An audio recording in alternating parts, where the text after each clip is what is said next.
అంతరాయ తిమిరోపశాంతయే శాంతపావనమచింత్య వైభవం తం నరం వపుషి కుంజరం ముఖే మన్మహే కిమపి తుందిలం మహః వసుదేవసుతం దేవం కంసచానూరమర్దనం దేవకీ పరమానందం కృష్ణో వందే జగద్గురు శ్రీకృష్ణో వందే జగద్గురు. భగవద్బంధువులకు, ఆత్మస్వరూపులకు, సత్యాన్వేషులకు స్వాగతం, సుస్వాగతం. పవిత్రమైనటువంటి కార్తీక మాసంలో ఎంతో పవిత్రమైనటువంటి ఋగ్వేద భాగమైన శ్రీ సూక్తం గురించి గత 7 వారాలుగా తెలుసుకుంటున్నాం. ఎన్నో విషయాలని గుర్తించాం. శ్రీ ఇది ఓంకారంతో సమానమైనటువంటి పదము అన్న విషయాన్ని మనం గుర్తించాం. ఓంకారంలో ఏ విధంగానైతే మనకు శక్తి ఉంటుందో శ్రీ అనేది కూడా ఆ విధంగా శక్తి ఇస్తుంది. శ్రీ అంటే కేవలము డబ్బు అని చెప్పేసి చాలా మంది అనుకుంటారు, శ్రీ అని చెప్పేసి చాలా మంది అనుకుంటారు. అలా కాదు. శ్రీ అంటే శాంతి, ధర్మం, కీర్తి, సత్యం, ఆరోగ్యం, ఆనందం ఇవన్నీ కలిసినటువంటి భగవంతుడి యొక్క చైతన్య శక్తి. శ్రీ అనగా భగవంతుడి యొక్క చైతన్య శక్తి అని చెప్పి తెలుసుకున్నాం. సా రా ఈ అని ఆ మొత్తము శక్తిలో కలిపితే శ్రీ అన్నమాట. ధనం మాత్రమే కాదు. ఇక అలక్ష్మి అనే పదాన్ని కూడా మనము తెలుసుకున్నాం. అలక్ష్మి లక్ష్యం చేయకుండా ఉండడం అంటే ఏదైతే శాంతి, ధర్మము, సత్యము, ఆరోగ్యము, కీర్తి, ఆనందము ఇవన్నీ ఏవైతే చెప్పుకున్నామో వీటన్నిటికీ వ్యతిరేక పదంగా చెప్పుకోవచ్చు. దుష్ఫలితాలు, చెడు మార్గంలో వెళ్ళినప్పుడు వచ్చేటటువంటి దుష్ఫలితాలు, లోభము, దరిద్రము, రోగము, అసూయ ఇవన్నీ కూడా మనకు పోగొట్టాలి. శ్రీ సూక్తం యొక్క ముఖ్య ఉద్దేశం ఏమిటి? నాకు మంచి జరగాలి, చెడు జరగకూడదు అనేది. మంచి జరగాలి అన్నప్పుడేమో ఈ ధర్మము, కీర్తి, సత్యము, ఆరోగ్యము, ఆనందము, రకరకాల ఐశ్వర్యాలు ఇవన్నీ నాకు రావాలి అని చెప్పేసి కోరుకోవడము మనము శ్రీ అంటే.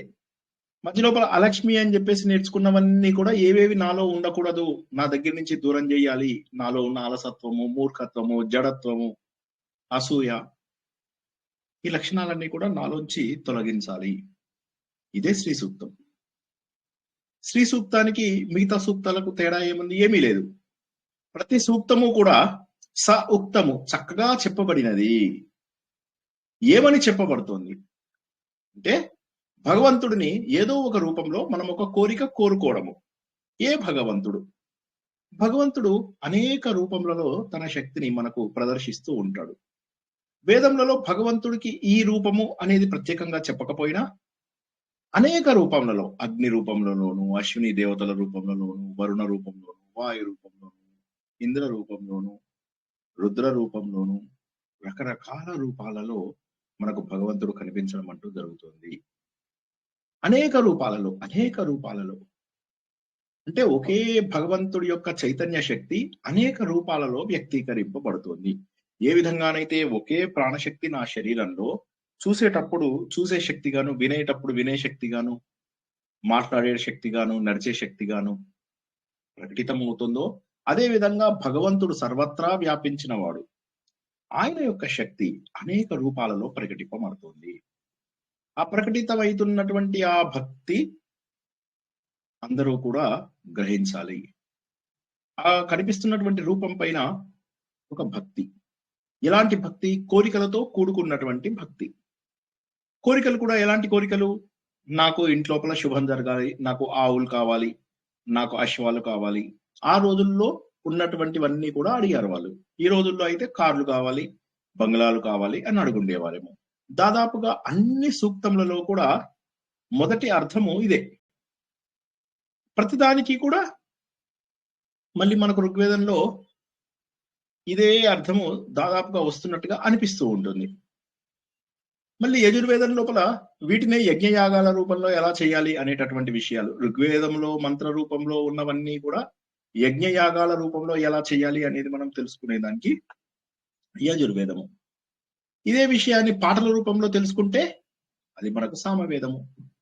ఇదే విషయాన్ని మనము ప్రాక్టికల్ నాలెడ్జ్ గా తెలుసుకుంటే అది అథర్వణ వేదం. కాబట్టి శ్రీ సూక్తం అనేటటువంటిది ఇలా అన్ని వేదాలలో ఉన్నటువంటిది కాదు, కేవలం ఋగ్వేదంలో పరిశిష్ట భాగము, కీల భాగము అంటే తర్వాత యాడ్ చేసినటువంటి భాగము, తర్వాత సంకలనము చేసినటువంటిది అని చెప్పేసి తెలుసుకున్నాం. దీనిని పురుష సూక్తంను కలిసి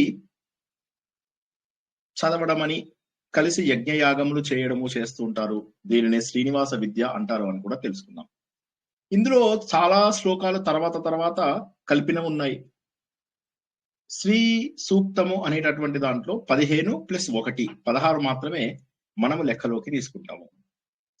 ఈ 16 మంత్రములు శ్లోకంలో అనకూడదు కాబట్టి మంత్రములు అనాలి. ఒకవేళ నేను పొరపాటున శ్లోకంలో అన్నా మీరు మంత్రములు అనే భావించండి. ఎందుకంటే వేదములలో ఉన్నటువంటి ఏ శ్లోకంలో కూడా మనము శ్లోకము అనము, మంత్రము అనే అంటాము. ఈ 16 ఋగ్వేదంలో ఉన్నటువంటి పురుష సూక్తంలో 16, పురుష సూక్తంలో 16, శ్రీ సూక్తంలో 16. తర్వాత మీకు కృష్ణ యజుర్వేదంలో, శుక్ల యజుర్వేదం లోపల పురుష సూక్తం చెప్పబడినప్పుడు అవి 16 నుంచి 18, 24, 22 ఇలా కూడా పెరగడం జరిగినవి. కానీ మనకు శ్రీ సూక్తము, పురుష సూక్తము రెండు కూడా ఋగ్వేదంగా తీసుకున్నట్లయితే 16 మంత్రాల లోపల మనకు తెలియబడుతుంది. ఇది ఈ 16 మంత్రాలలో 15 మంత్రములు +1 అంటే ఫలశ్రుతి, ఇవి కలుపుకున్నట్లయితే మనకు షోడశి పంచదశితో సమానమైతుంది అన్నటువంటి విషయాన్ని మనము చాలా బాగా అర్థం చేసుకున్నాము. ఇదే లలితా విద్య, ఇదే శ్రీ విద్య, ఇదే శ్రీచక్రం, ఇదే త్రిపుర సుందరి, ఇదే రాజరాజేశ్వరి.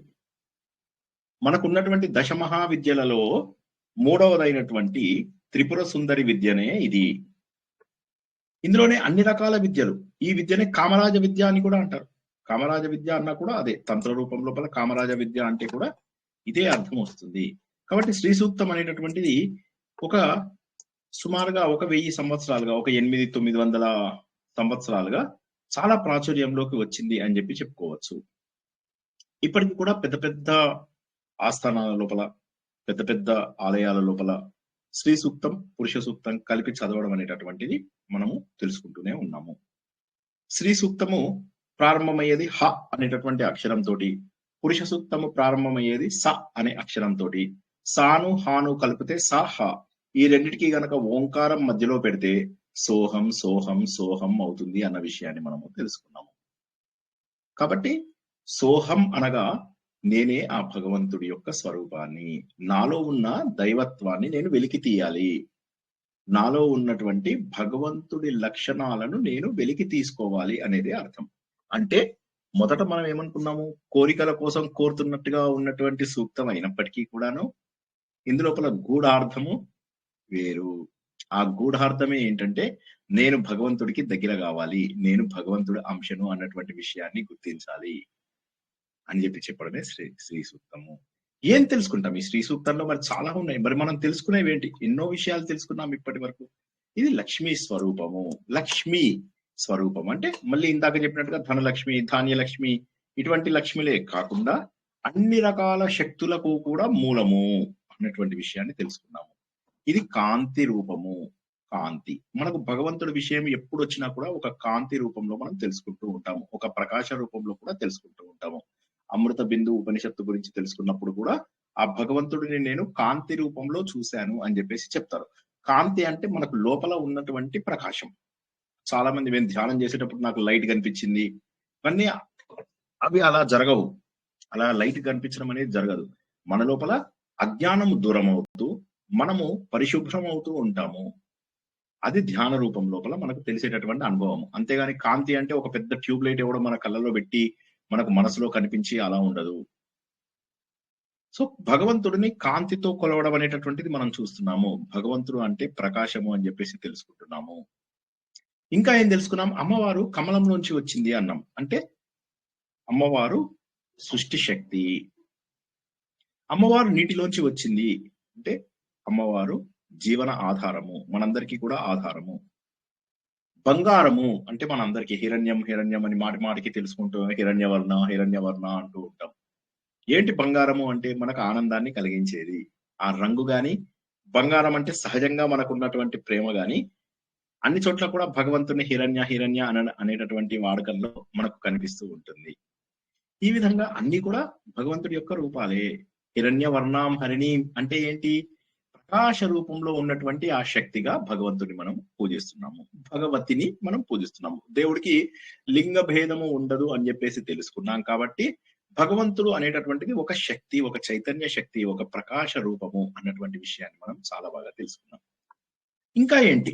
లక్ష్మి అంటే ఏంటి? ఇన్ని రోజుల పాటు మనం తెలుసుకున్నవన్నీ కూడా క్లుప్తంగా నేను చెప్పడానికి ప్రయత్నం చేస్తున్నాము. మొదటిదేం చెప్పుకున్నాము? అమ్మవారు అనేటటువంటి వారు కాంతి అంటే ఒక ప్రకాశము, మనకు జీవితానికి ఆధారము, మన సృష్టికి శక్తి, మన కుండలినిలో ఉన్నటువంటి శక్తి. ఇవన్నీ ఒక రకమైతే, ఇంకొకటి ఏంటంటే అంతరంగ శక్తి, మనకు లోపల ఉన్నటువంటిది. మనము క్షుత్, పిపాస, మల ఇవన్నీ కూడా మన లోపల పోవాలి అని చెప్పేసి అనుకున్నాం. ఆకలి, తర్వాత పిపాస దాహము, మల చెడు ఇవన్నీ కూడా మన లోపల పోవాలి. దరిద్రం గాని, ఆకలి గాని, దుఃఖం గాని అన్ని తొలగించాలి.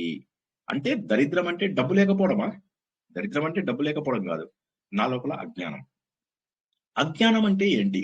అజ్ఞానం అంటే సత్యాన్ని సత్యంగా తెలుసుకోకపోవడమే అజ్ఞానం.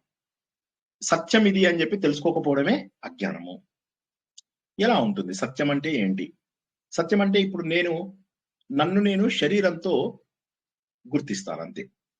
నాకు తెలిసిన వాళ్ళందరూ కూడా నన్ను ఈ శరీరంతో మాత్రమే గుర్తించడం జరుగుతూ ఉంటుంది. అందరూ కూడా శ్రీనివాస్ ఎవరు అంటే ఫలానా వ్యక్తి, ఇంత హైట్ ఉంటాడు, ఇంత వెయిట్ ఉంటాడు, ఇంత ఇది. ఇవి కాకుండా ఇంకా కూడా మనం ఎలా గుర్తిస్తామో మనుషులని? వారి వారి యొక్క కొన్ని లక్షణాల ద్వారా కూడా గుర్తించడం జరుగుతూ ఉంటుంది. వారి వారి లక్షణాలు. ఏమిటా లక్షణాలు? వారు చేసేటటువంటి ఉద్యోగం కావచ్చు, వారు చేసేటటువంటి పనులు కావచ్చు, ఇటువంటి వాటి ద్వారా కూడా గుర్తించడం జరుగుతూ ఉంటుంది. అయితే ఇక్కడ మనం చెబుతున్నది ఏంటంటే ఇవన్నీ కూడా అజ్ఞానమే. నేను సహజంగా ఆత్మస్వరూపుడను. కానీ నన్ను మీరంతా కూడా శరీరంతో గుర్తిస్తున్నారు. అది అజ్ఞానము. సో కాబట్టి ఏమవుతుందంటే మనకు బయట కనిపించేవన్నీ కూడా సత్యం అనుకోవడం ఏదైతే ఉందో అదే అజ్ఞానము. సత్యమును సత్యముగా తెలుసుకోకపోవడము. కనిపించింది నాకు రాత్రిపూట ఒక పాము కనిపించింది ఒక దండెం మీద. భయపడిపోతున్నాను. తెల్లవార్లు గజగజ గజగజ వణుకుతూ ఉన్నాను. భయపడుతూ ఉన్నాను. మధ్యలో వెళ్ళాను. పాము కదిలింది గాలికి. అమ్మో అని చెప్పేసి అనుకున్నాను. లోపలికి వస్తుంది అనుకున్నాను. మళ్ళీ కొద్దిసేపు ఆగింది. హమ్మయ్య అని సంతోషపడ్డాను. ఇలా కొంతసేపు దుఃఖము, కొంతసేపు సంతోషము, కొంతసేపు దుఃఖము, కొంతసేపు సుఖము, కొంతసేపు దుఃఖము, కొంతసేపు సుఖము. ఇలాగ మొత్తం ఆలోచిస్తూ, ఆలోచిస్తూ, ఆలోచిస్తూ, ఆలోచిస్తూ తెల్లారింది. తెల్లారగానే చూశాను. చూసేసరికి అక్కడ పాము లేదు. ఉన్నటువంటిది తాడు. ఇప్పుడు తాడు అని తెలిసిన తర్వాత నా లోపల ఉన్నటువంటి భయం పోయింది పూర్తిగా. తర్వాత రోజు అక్కడ ఉన్నటువంటిది తాడని తెలిసినా, అక్కడ ఉన్నటువంటిది పాములాగా కనిపించినా, గాలికి కదిలినా ఇక నేను భయపడేటటువంటి అవకాశం లేదు. కాబట్టి సత్యం తెలుసుకున్న తర్వాత మన లోపల భయం పోతుంది. దీనినే అభయము అని అంటాము. ఇదే మనం భగవద్గీతలో కూడా అభయం సత్వ సంశుద్ధి అని ఏవైతే తెలుసుకున్నామో దానికి కూడా మూలము అన్న విషయాన్ని మనం అందరం గుర్తించాలి. కాబట్టి లక్ష్మిని మనము బాహ్య శక్తిగాను, అంతర్గతంగా ఉన్నటువంటి శక్తి అంటే నాలో దరిద్రాన్ని పోగొట్టు అంటే నా లోపల ఉన్నటువంటి అజ్ఞానాన్ని పోగొట్టు. అజ్ఞానానికి మించినటువంటి దరిద్రం ఇంకేముంది మన లోపల? కాబట్టి ఆ అజ్ఞానాన్ని నా లోపల నుంచి పోగొట్టు అని చెప్పేసి అసూయ, క్రోధము, లోభము, మోహము, కామము ఇవన్నీ కూడా మన లోపల ఉన్నటువంటి లోపాలు. అవి లోపల నుంచి మనకు పోగొట్టినప్పుడు మనకు శ్రేయం కలుగుతుంది. శ్రేయము, ప్రియము ఈ రెండింటి గురించి ఎన్నో సార్లు మనం తెలుసుకున్నాము. మరోసారి తెలుసుకుందాం. ప్రియం అంటే నాకు ఇష్టమైనటువంటి పని ప్రియం. శ్రేయం అంటే నాకు మంచి చేసేది. ఉదాహరణకి రాత్రిపూట అన్నం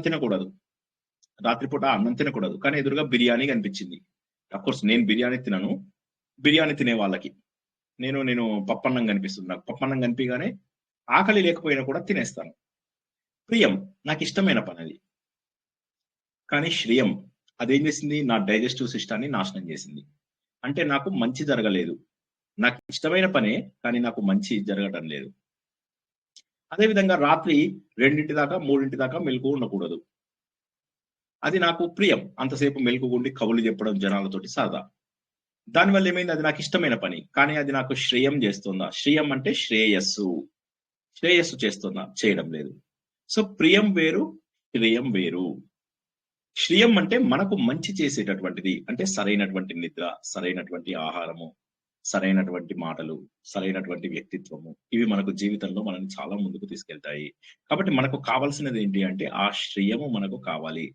ఆ శ్రియమే అమ్మవారు. ఈ శ్రియం అనే పదాన్ని దాదాపుగా ప్రతి మంత్రములోనూ మనం తెలుసుకున్నాం. అంటే ప్రతి శ్లోకంలోనూ కూడా తెలుసుకున్నాం ఇప్పటి వరకు. ప్రతి మంత్రము కూడా ఒక బీజాక్షరంతో సమానము. మనకు 15 అక్షరాల పంచదశి, 16 అక్షరాల షోడశి ఎలా అయితే ఉన్నాయో, ఇందులో ఉన్నటువంటి ప్రతి 4 పాదముల శ్లోకము అనగా మంత్రము దానితో సమానము.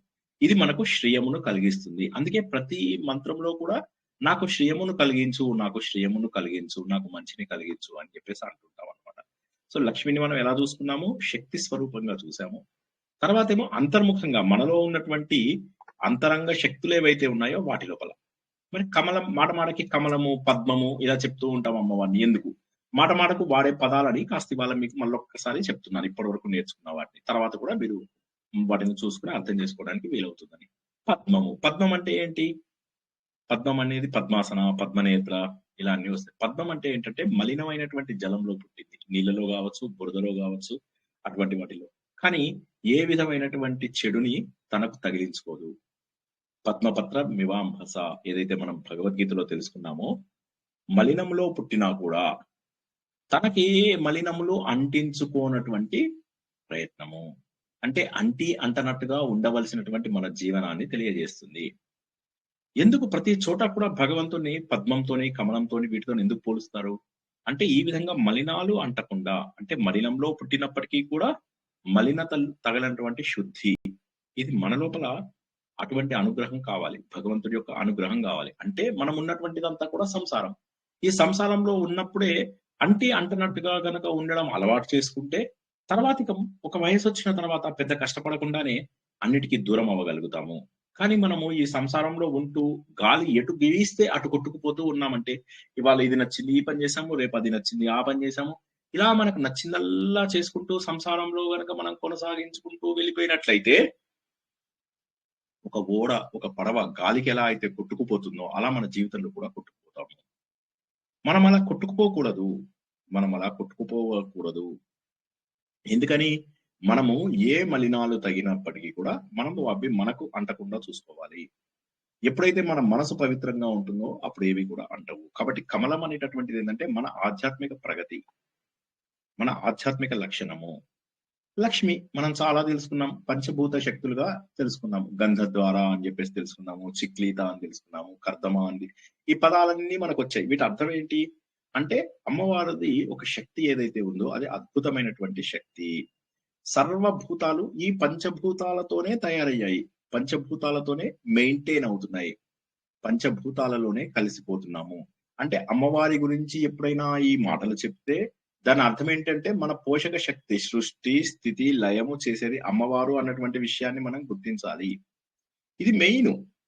మనకు గుర్తించాల్సింది ఏంటంటే ఏదో అమ్మా నువ్వు నాకు డబ్బులివ్వు బాగా సంతోషంగా ఉంటాను. అమ్మా నీ కొడుకుని తీసుకొని మా ఇంటికి రా నేను చాలా సంతోషంగా ఉంటాను. అలా కాదు.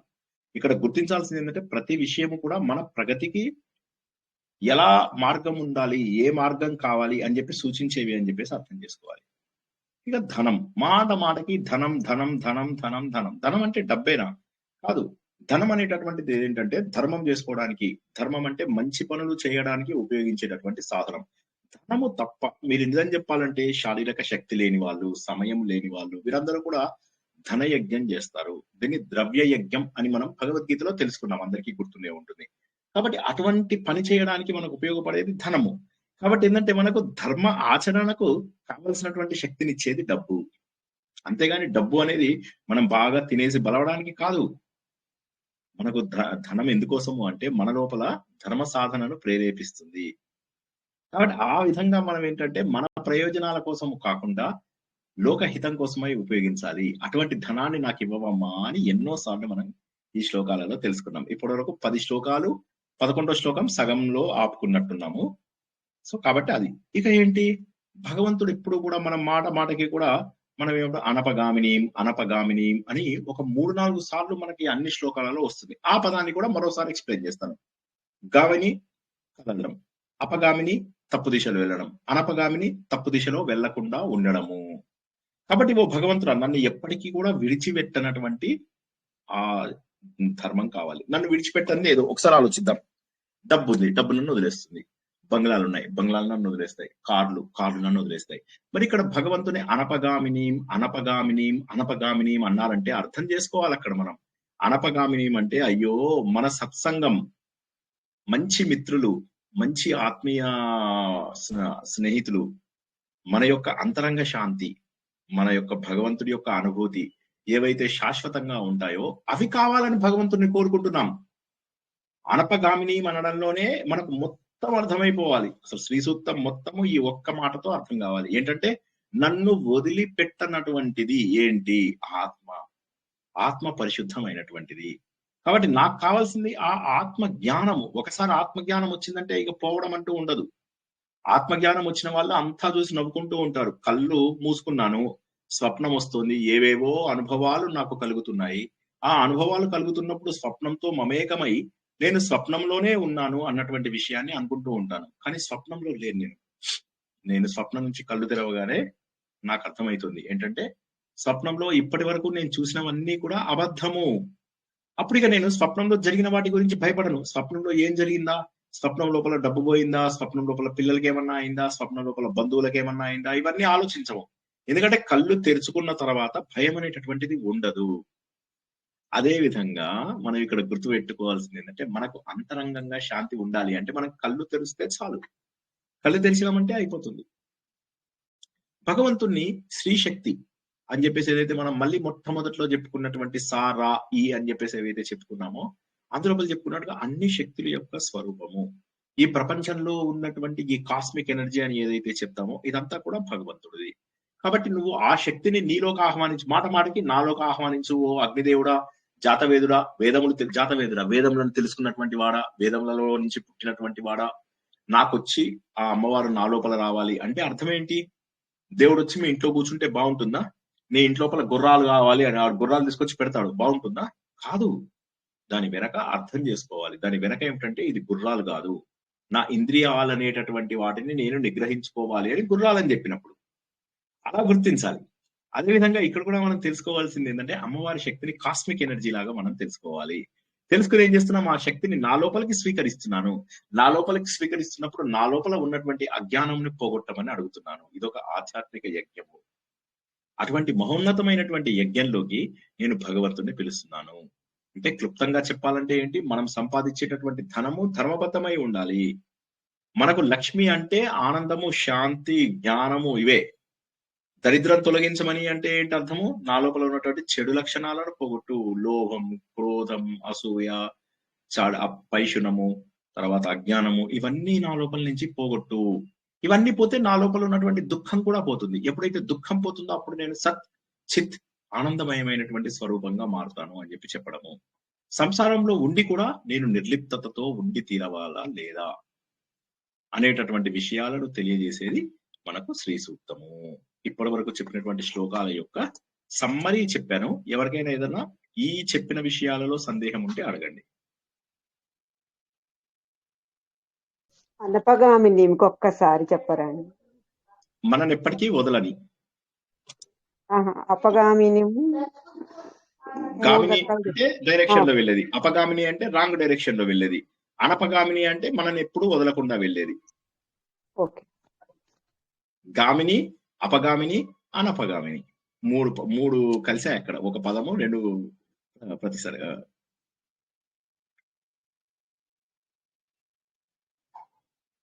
ఇంకా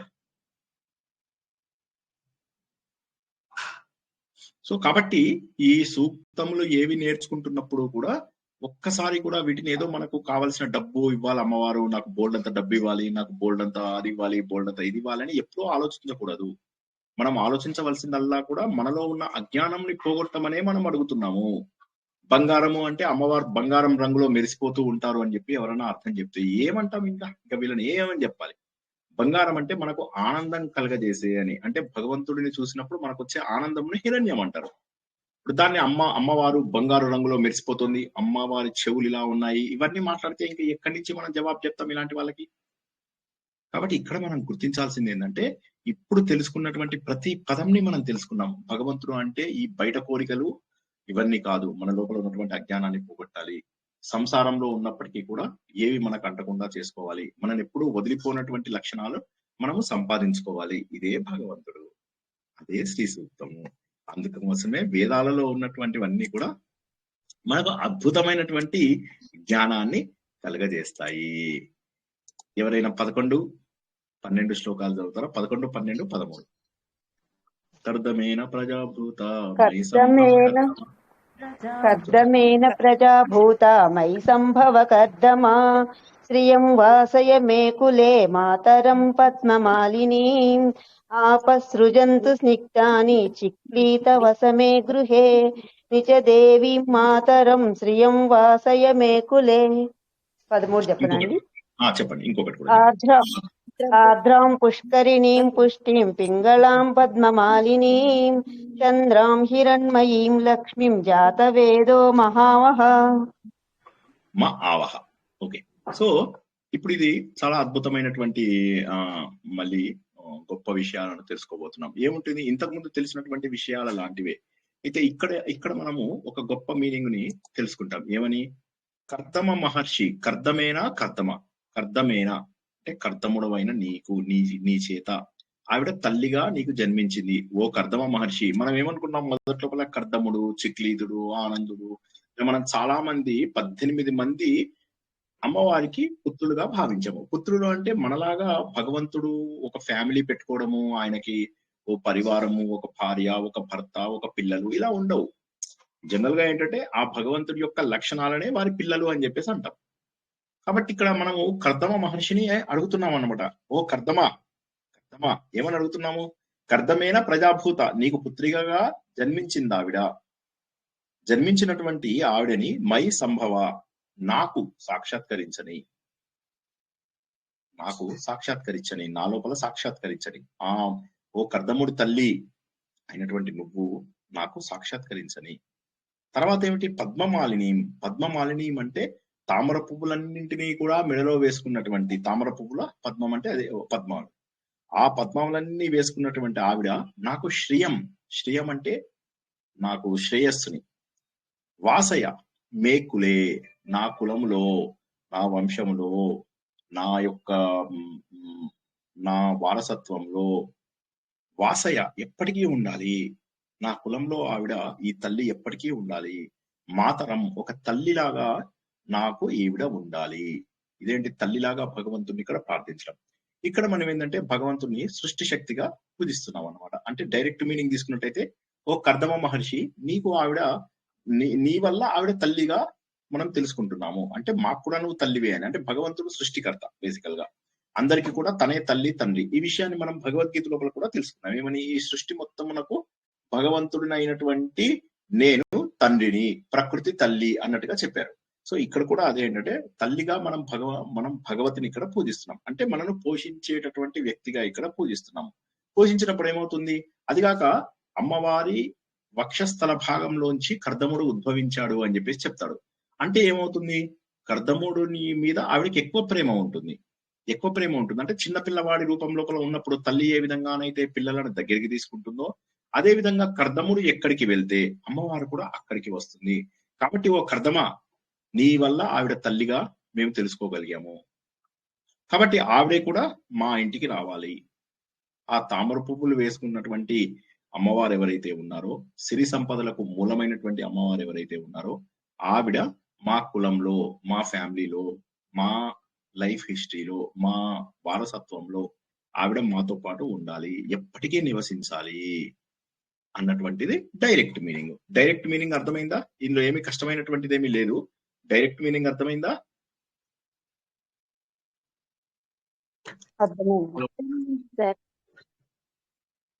డైరెక్ట్ ఏంటంటే నువ్వు కర్దముడిని తీసుకురమ్మంటున్నాం. కర్దమా, నీకు తల్లి ఆవిడ, నువ్వు ఆవిడని తీసుకునిరా, మా కుటుంబంలో శాశ్వతంగా ఉండాలి ఆవిడ, మా గృహం లోపల ఆవిడ ప్రత్యక్షం అయ్యేలాగా, మై సంభవ, మా కుటుంబంలో ఆవిడ సాక్షాత్కరించేలాగా చెయ్యాలి. కనిపించేలాగా చెయ్యాలి అని మీనింగ్. ఎవరో మాట్లాడుతున్నారు, చెప్పండి. ఎవరైనా ప్రశ్న ఉందా?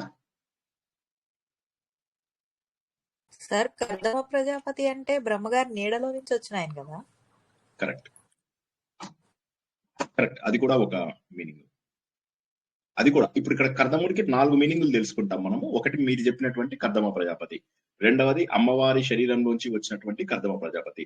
అమ్మవారి శరీరం నుంచి రావడం అంటే ఏంటి? అమ్మవారు అయ్యవారు వేరు వేరు కాదు కదా, సో అలా అన్నమాట. సో కాబట్టి వారి శరీరం నుంచి వచ్చారు అని ఇక్కడ మనం శ్రీ సూక్తం ఇప్పుడు ఏమైతుందంటే కర్దమ ప్రజాపతి అని చెప్పి చెప్పుకున్నప్పుడు పురాణంలోకి వెళ్తున్నాం. ఇక్కడ కర్దమ అన్నప్పుడు వేదం, ఇది ఇప్పుడు మనం తెలుసుకుంటున్నది వేద సహితంగా. సో వేదంలో వచ్చినప్పటికీ ఇంకా పురాణంలో రాలేదు కదా.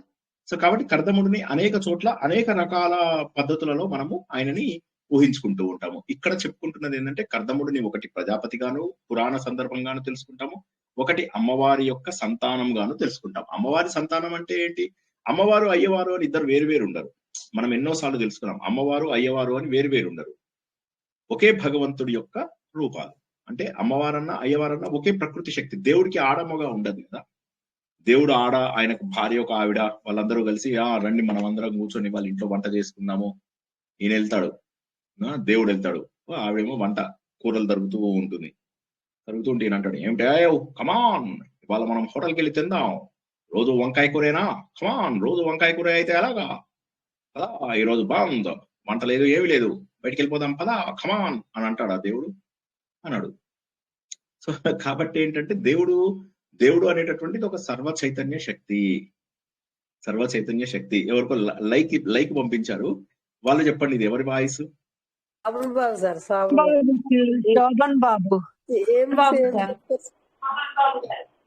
సో అది సో అట్లా కొద్దిగా మంచి వాయిస్ ఇచ్చినప్పుడైనా కొద్దిగా లైక్ పెట్టండి, కాస్త సంతోషపడతా. ఏదో కష్టపడి నేను ఏదో సడన్ గా వచ్చింది కదా అని చెప్పి నా టాలెంట్ ఉపయోగిస్తే మీరు ఎవరు గుర్తించకపోతే బాగా చెప్పారు. సో ఇక్కడ భగవంతుడికి లింగము అనేటటువంటిది మనం పెట్టకూడదు అన్నమాట. భగవంతుడికి మనము ఒక ప్రత్యేకమైనటువంటి ఆడ మొగ అనేటటువంటి తేడా ఉండదు. భగవంతుడు మనలాగా వంట చేసుకోవడము, మనలాగా సినిమాలలో ఇప్పుడు మీరు ఒకటే అర్థం చేసుకోవాలి, సినిమాల లోపల పురాణాల లోపల ఎందుకుంటాయి ఇవి? ఎందుకుంటాయి అంటే అక్కడ మనం డైరెక్ట్ గా తెలుసుకోవాల్సింది ఏంటంటే సినిమాలలో అలా చెప్పకపోతే ఎలా అర్థం అవుతుంది మనకు. కాబట్టి సినిమాలలో అది ఖచ్చితంగా అవసరం, మనకు సినిమాలలో అది ఖచ్చితంగా అవసరము. కానీ మనకు మామూలుగా ఆత్మజ్ఞానం మనం ఎప్పుడైతే తెలుసుకోబోతున్నామో అప్పుడు మనకు ఇది అవసరం లేదు. ఆత్మజ్ఞానం తెలుసుకుంటున్నప్పుడు భగవంతుడు అనేవాడు ఒక చైతన్య శక్తి, శ్రీ అంటే ఒక చైతన్య శక్తి. అయితే దీనికి మనము పురాణ రూపం లోపల కూడా తెలుసుకుంటాం. ఇప్పుడు సృష్టి రూపంలో ఉన్నటువంటి ఓ భగవంతుడా అన్నటువంటి విషయాన్ని కూడా తెలుసుకుంటాం. అంటే భగవంతుడిలోంచి వచ్చినటువంటి కర్దమ ప్రజాపతి ఆయన ఈ సృష్టి మొత్తానికి కూడా కారణమయ్యాడు. కాబట్టి ఆ భగవంతుడు, చెప్పండి ఎవరో అన్మ్యూట్ చేసుకున్నట్టున్నారు, ఓకే. సో అటువంటి ప్రజాపతి, కాబట్టి అది కూడా మనం తీసుకోవడంలో తప్పులేదు. కాబట్టి నువ్వు ఓ ప్రజల యొక్క ఉత్పత్తికి నువ్వు కారణమైనటువంటి వాడివి ఓ కర్దమ ప్రజాపతి. నీవు మా గృహంలో రా, అమ్మవారిని కూడా తీసుకునిరా. ఈ అమ్మవారు ఎవరైతే మెడ లోపల కమలాల మాల వేసుకున్నారో ఆవిడని కూడా నువ్వు తీసుకునిరా అనేటటువంటిది ఒక అర్థము. ఇప్పుడు దీన్ని మనం కాస్త తత్వం లోపల అర్థం చేసుకోవడానికి ప్రయత్నం చేద్దాం. కర్దమము అంటే ఏంటంటే బురద అని అర్థం అన్నమాట. అంటే జలము యొక్క తత్వము. కర్దమము అనేటటువంటిది జలం యొక్క తత్వం. కర్దమము అంటే తేమ అని అర్థం. ఓకే, రాసుకునే వాళ్ళు రాసుకోండి. కర్దమము అంటే ఏంటంటే తేమ, మృదుత్వం. భూమి లోపల ఎప్పుడైతే తేమ ఉంటుందో అప్పుడే జీవం ఉద్భవిస్తుంది. సో ఇప్పుడు కర్దమము అంటే ఏంటంటే నీరు ప్లస్ మట్టి, భూమి ప్లస్ నీరు, ఈ రెండిటి యొక్క తత్వమే కర్దమము. అప్పుడు మాత్రమే మనకు సృష్టి వస్తుంది. సో మృదుత్వము, తేమ ఇవన్నీ మనకు భూమి లోపల ఉన్నప్పుడు మనకు సృష్టి, జీవము ఉద్భవిస్తుంది. ఇక్కడ మనం ఏం తెలుసుకుంటున్నాము? కర్దమా నువ్వు మా లోపల రా అంటే అర్థం ఏంటంటే మా హృదయం లోపల ఆ దయని, ఆ ప్రేమను, ఆ విశ్వాసాన్ని, ఈ దైవీ లక్షణాలని ఏవేవైతే చెప్పుకుంటున్నామో ఆ లక్షణాలన్నింటికీ కూడా కారణభూతుడమైనటువంటి నువ్వు మా లోపల ప్రవేశించు అని చెప్పేసి చెప్తున్నాం. అంటే ఏంటి? మన లోపల ఆ దయ, ప్రేమ, విశ్వాసం ఇవి ఉన్నప్పుడే మనకు అమ్మవారు పుట్టుకొస్తుంది. ఈ మాట నేను ఎన్నోసార్లు చెప్పాను. మన లోపల దైవీ లక్షణాలను పెంచుకున్నప్పుడే మనకు దేవుడి విషయాలు ఇంకా కాస్త సులభంగా అర్థమవుతాయి. ఉదాహరణకు ఒక రౌడీ దగ్గరికి వెళ్ళి మీరు ఇవి చెప్పడానికి ప్రయత్నం చేయండి, చేస్తే వాళ్ళకి అర్థం కావు. ఎందుకంటే వాడికి ఇప్పుడు నేను వెళ్ళి కరుణ, దయ, జాలి అంటే వాడికి ఏమర్థం అవుతుంది? ఓ సినిమా లోపల కబీహా కబీనా అని చెప్పి మన షారుఖ్ ఖాన్ మూవీ, ఆ మూవీ లోపల ఏమవుతుందంటే వీళ్ళు చక్కగా పాటలు అవి ఇవి అన్ని పాడుతూ ఉంటారు. అయితే వీళ్ళకి ఇంకా కరెక్ట్ బ్రేక్ దొరకదన్నమాట. దొరకకపోతే అప్పుడు వాళ్ళు ఏం చేస్తారంటే ఎలాగ ఇప్పుడు ఈ బ్రేక్ దొరకలేదు సడన్ గా వాళ్ళకు ఒక చోట మంచి బ్రేక్ దొరుకుతుంది. దాన్ని ఆర్గనైజ్ చేసిన అతను ఒక ట్రైల్ వేపిస్తే వీళ్ళు చక్కగా పాటలు పాడుకుంటారు. క్యో నా హమ్ మిల్ కే ప్యార్ కరే అని చెప్పేసి చక్కగా పాట పాడితే వాడు ఆర్గనైజర్ కూడా బాగుంది, రండి ఇప్పుడు అక్కడికి వెళ్ళి చైనా టౌన్ లోపల మీరు తన పాటలు పాడిస్తాను అంటాడు. ఆ చైనా టౌన్ లో ఏంటంటే అందరూ రౌడీలు, గూండాలు, వాళ్ళు వీళ్ళు. అయితే షారుఖ్ ఖాన్ చెప్తారనమాట వాళ్ళకి, చూడండి ఇప్పుడు మనం ఈ క్యోనా హమ్ మిల్కే ప్యార్ కరే బాహోంకో గలే కా హార్ కహే అంటే వాళ్ళకి అర్థం కాదు, ఈ ప్రేమలు అవి వాళ్ళకి అర్థం కావు. వాళ్ళు అక్కడ ఉండేటటువంటి దేవుడు రౌడీలు, దొంగలు, గూండాలు, వాళ్ళకి చెప్పాల్సిన పద్ధతిలో కూడా వాళ్ళకి చెప్పాలి అంటాడు. అయితే వీడికి వాళ్ళ టీంతో గొడవ అవుతుంది, వీడి మాట ఎవరు పట్టించుకోకపోతే వీడు వెళ్ళిపోగానే వీళ్ళందరూ వెళ్తారు. వెళ్ళి వాళ్ళు అక్కడికి వెళ్ళగానే ఆ రౌడీలందరూ కూర్చుంటారు, ఫుల్ గా బాటిల్స్ అవి పెట్టుకొని ఉంటారు. వీళ్ళు అక్కడికి వెళ్ళేసి స్టేజ్ మీద క్యో నా హమ్ మిల్ కే ప్యార్ కరే, మనం అందరం కలిసి చక్కగా అందరం ప్రేమగా ఉందామని. వీళ్ళకి అర్థం కాదు. ఒక 2-3 సెకండ్లలో వాళ్ళకి బోర్ కొడుతుంది. బోర్ కొట్టి చేతిలో విసిరి పారేస్తారు వీళ్ళ మీదకి. అది విసిరేస్తారు. విసిరేగారు ఇంతలోకే అప్పుడు అక్కడి నుంచి వీడు వస్తాడు అనమాట షారుఖ్ ఖాన్. అనుపమ్ ఖేర్ ఉంటాడు సార్, అందులో అనుపమ్ ఖేర్ కూడా ఉన్నాడు కదా. సో అయితే ఇప్పుడు ఇంకా వాడు అప్పుడు వీడు వచ్చేసి పాట పాడతాడు అనమాట. పాట పాడతాడు. ఆ పాట లోపల అప్పుడు వీడు ఒక పాట పాడతాడు. పాడగానే ఏమిటి అప్పుడు అందరూ కూడా ఆశ్చర్యపోతారు. ఒక్కసారిగా వాళ్ళు ఆ రౌడీలందరూ కూడా కన్నీరు పెట్టుకుంటారు. ఏమిటి ఆ పాట? ఆ పాట లోపల ఏంటంటే ఒక గూండా ఉంటాడు. ఆ గూండా ఏం చేస్తాడంటే వాడికి జీవితంలో వాడు ముందు చాలా మంచివాడు. వాడు ఒక అమ్మాయిని ప్రేమిస్తాడు. ప్రేమించిన తర్వాత ఆ అమ్మాయి వాడిని వదిలేసి వెళ్ళిపోతుంది. వెళ్ళిపోయిన తర్వాత ఏమవుతుంది, వాడు అప్పటి నుంచి వాడు బాధలో వీటిలో ఉంటాడు. సమాజం వాడిని గుర్తించకపోతే వాడు కరడు కట్టినటువంటి మనిషిగా తయారవుతాడు. అప్పటి నుంచి వాడు ఎక్కడికి వెళ్ళినా కూడా అన్ని సంపాదించుకుంటూ ఉంటాడు. అన్ని రకాల సుఖాలు వాడు అనుభవించగలిగాడు. కానీ వాడి జీవితంలో ప్రేమ మాత్రం సంపాదించుకోలేకపోయాడు అని చెప్పి ఒక అర్థం అన్నమాట. చూడండి ఎప్పటి సినిమానో ఎలా జ్ఞాపకం వచ్చిందో నాకే తెలీదు. సో ఇందులో ఎంత తత్వం ఉందో చూడండి. చిన్నగానే అందులో రౌడీలు ఏడ్చేస్తూ ఉంటారు. సో ఎక్కడ ఏది కావాలో దానికి తగ్గట్టుగా చెప్పాలి. ఇప్పుడు వీళ్ళెళ్ళి క్యో నా హమ్ మిల్ కే ప్యార్ కరే బాహోంకో గలే కా హార్ కరే ఓ యార్ మిలా ఓ ప్యార్ మిలా అని చెప్పేసి ఇట్లా పాడుతుంటే వాళ్ళకి అర్థం కాలేదు. వీడు వచ్చేసేసి, అది నాకు ఇంగ్లీష్ లో జ్ఞాపకం ఉంది, తెలుగులో హిందీలో మర్చిపోయాను. ఇది రస్ప్యూటిన్ మీద ఒక పాట ఉందన్నమాట. ఆ పాట అది బోనియం వాళ్ళది. ఆ పాట మీద వాడు పాడతాడు. పడితే అప్పుడు అంటే ఏమైంది, ఎవరికి ఏ రకంగా చెప్తే అర్థమవుతుందో ఆ రకంగా చెప్పాలి. ఇప్పుడు ఇక్కడ ఏంటి, డైరెక్ట్ గా దేవుడు నాకు పైసలు ఇవ్వు అంటే ఎవరికి అర్థం కాదు. అమ్మా అందరూ చేతులు పైకి పెట్టండి, మీరు ఒక్క బిల్వ దళము గనక దేవుడి లింగం పైన పెట్టినట్లయితే మీ సకల పాపములు, మీరు చేసిన పాపములు, మీ ఆయన చేసిన పాపములు, మీరు పిల్లలు చేసిన పాపాలు, మీ పక్కింటోళ్ళు చేసిన పాప, ఆ మాట అన్నారు. ఆ మాట అంటే వీళ్ళు అయ్యరు. అన్ని పాపములు ఒక్కసారిగా హరించుకుపోతాయి. ఇదే కాక ఈ జన్మనే కాక కొన్ని కోట్ల జన్మలలో ఉన్నటువంటి పాపములు కూడా మీకు పోతాయి. అది అర్థమవుతుంది అందరికి. అర్థమై ఏం చేస్తారు, ఒక బిల్వ వృక్షం పెడితేనే ఇంత పుణ్యం వస్తే 4-5 బిల్వ చెట్లు ఇవి పెడితే బిల్వ దళం పెడితే ఇంకెంత, ఇంకా 4 పెడతారు. పక్కవాడిని తన్నైనా 4 పెడతారు. పక్కవాడిని తంతారు ముందు. వాడు బిల్వం పెడితే వాడి బిల్వాన్ని అటు చూసే లోపల ఇటు దొంగతనం చేసి మరీ పెడతారు. సో కాబట్టి ఏంటంటే ఎవరికి ఏది అర్థమవుతుందో ఆ పద్ధతి లోపల ఇక్కడ చెప్పవలసినటువంటిది. అసలు అర్థం ఏంటి, ఇప్పుడు ఇది మనం చెప్పుకుంటున్నటువంటిది వేదాలు. వేదాల లోపల ఇక్కడ మనకు చెప్పుకుంటున్నది కర్దమ ప్రజాపతి అనేవాడు వేదాలలో లేడు. కానీ కర్దమ ప్రజాపతికి సృష్టి మూలము. ఎందుకు సృష్టి మూలము? కర్దమము అంటే తడి, తేమ, ఆర్ద్రత, అది భూమిలో కలిసినప్పుడే అప్పుడు అందులోంచి సృష్టి వస్తుంది. కాబట్టి అటువంటి వాడు నా హృదయం లోపల కూడా నేను భక్తి, ప్రేమ, విశ్వాసము, ఆర్ద్రత ఉన్నప్పుడే నేను భగవంతుని స్పష్టంగా చూడగలుగుతాను. నా లోపల చెడు లక్షణాలు ఉన్నప్పుడు నేను భగవంతుని చూడలేను. కాబట్టి ఓ కర్దమ ప్రజాపతి, నువ్వు నా లోపల రా అంటే నేను దయగా ఉండాలి, నేను కరుణతో ఉండాలి, నేను ప్రేమగా ఉండాలి, నా లోపల దైవీ లక్షణాలను వెలికి తీయాలి. కాబట్టి మై సంభవ కర్దమా అంటే ఏంటంటే, ఓ సృష్టికి మూలకారమైనటువంటి ఓ కర్దముడా, నా అంతరంగం లోపల తేమను తీసుకురా. అంటే ప్రేమ, కరుణ, శాంతి ఇవన్నీ ఉద్భవించాలి అని అసలు మీనింగ్. అర్థం కాని వాళ్ళు అడగండి, నేను ఇంకా డీటెయిల్ గా చెప్తాను. అర్థమైందా? ఇక్కడ మనం ఏంటి డైరెక్ట్ అర్థం ఏం తెలుసుకున్నాము మనము? డైరెక్ట్ అర్థం ఏంటంటే, కర్దమా నువ్వు ఈ తల్లిని తీసుకుని మా ఇంట్లో రా, పర్మనెంట్ గా మా ఇంట్లో ఉండండి అనేటటువంటి ఒక మీనింగ్. ఓకే, మీ ఇంట్లో ఎవరన్నా పోషించండి చూద్దాం, అప్పుడు తెలుస్తుంది.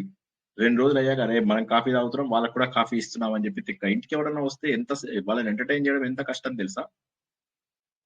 చాలా కష్టం. మా ఇంటికి ఎవరిని రానియను నేను. ఎవరైనా వస్తానంటే కింద అక్కడ నేను లాన్ లో కూర్చుంటాను అనమాట. వచ్చేసేయండి లాన్ లో ఉన్నాను అంటారు. యాక్చువల్ అప్పటికి నేను లాన్ లో ఉన్నాను, ఇంట్లోనే ఉంటా. కిందికి వెళ్ళిపోయి అక్కడ లాన్ లో కూర్చుంటా వాళ్ళు వచ్చేసరికి. సో ఎవరైనా మేనేజ్ చేయడం కష్టం. అలాంటిది నువ్వు కర్దముని వాళ్ళ అమ్మని ఇద్దరిని పిలిస్తే మీ ఇంట్లో రోజు కాఫీలు టిఫిన్లు ఇవ్వండి, మీ ఆయన పట్టుకుంటాడు. మీ అందరికి హస్బెండ్స్ ఊరుకోడు. వాళ్ళు అయిందా రోజు రాత్రి 9ంటికేమో ప్రవచనాలను గోల చేస్తున్నావు, ఇప్పుడేమో రోజు ఫుడ్ ఇవి అన్ని తినిపిస్తున్నావు. ఇక మనకేమీ అక్కర్లేదా? ఇక బయటకు వెళ్ళి తిరగక్కర్లేదా? కార్డు కొనుక్కోక్కర్లేదా? బంగ్లాలు కొనుక్కోక్కర్లేదా అని గోల చేస్తారు. సో కాబట్టి ఇక్కడ కర్దమా నువ్వు రా అంటే మీనింగ్ ఏంటంటే, నా లోపల పవిత్రమైనటువంటి హృదయం మేల్కొనేలాగా చెయ్యి, నేను పవిత్రుడుగా అయ్యేలాగా చెయ్యి, పవిత్రుడుగా ఉండాలయ్యా, నేను పవిత్రుడుగా కావాలి, నా లోపల అంతరంగమైనటువంటి శక్తి ఏదైతే ఉందో ఆ శక్తి రావాలి. శ్రేయం వాసయ, శ్రేయస్సు వాసయ నివసించాలి, నా లోపల శ్రేయస్సు నివసించాలి, నా లోపల శ్రీత్వం, ధర్మము, సత్సంకల్పము, కరుణ, జాలి ఇవన్నీ ఎక్కడ నివసించాలి? నా కులే.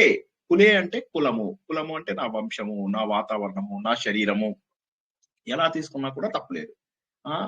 వీటన్నిటి లోపల అంటే నాకు సమాజంలో, నా దేశంలో అన్నా కూడా తప్పులేదు.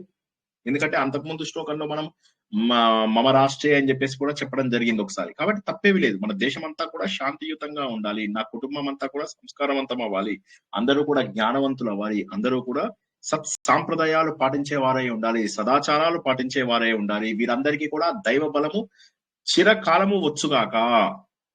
శ్రేయం వాసయమే కులే అనే దానికి ఇంత అద్భుతమైనటువంటి అర్థాన్ని మనము తీసుకోవచ్చు. మామూలు గొప్పతనం కాదు ఇది. ఈ శ్లోకము మనము గత వారము ఎందుకు మనం సగంలో చెప్పుకోలేకపోయాము అంటే, ఒక వారం మొత్తం చెప్పినా కూడా గత వారం కాలేదు. అందుకే ఈ వారం మళ్ళీ ఇంత పెద్ద ఉపోద్ఘాతం ఇచ్చి చెప్పవలసినటువంటిది వచ్చింది. అంటే ఏంటంటే, కుటుంబం లోపల మనకు ప్రేమని, సామరస్యాన్ని, సమత అంటాం కదా, సద్గుణాలు, వీటన్నింటినీ కూడా నిలిపేటటువంటిది ఆహ్వానం అన్నమాట. ఇక్కడ మాతరం, మాతరం అంటే ఇందాక చెప్పుకున్నాం. మాతరం అంటే అమ్మ, తల్లిలాగా నన్ను పోషించు. పద్మమాలిని, పద్మమాలిని అంటే ఇందాక చెప్పుకున్నట్టుగా పవిత్రత, సౌందర్యం కూడా ఉంటుంది, పవిత్రత కూడా ఉంటుంది. అదే విధంగా మనం మాతృ రూపంలో ఒక శక్తిని పిలుస్తున్నాము. మాతృ రూపము అంటే ఏంటి? మనను పోషించేటటువంటి శక్తి. తల్లి మనకు ఫస్ట్ పోషించేది తల్లి.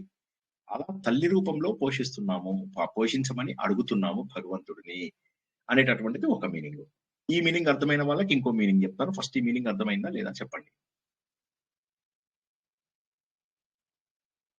సరే, అర్థమైన వాళ్ళు చెప్పండి దీని మీనింగ్. ఎవరైనా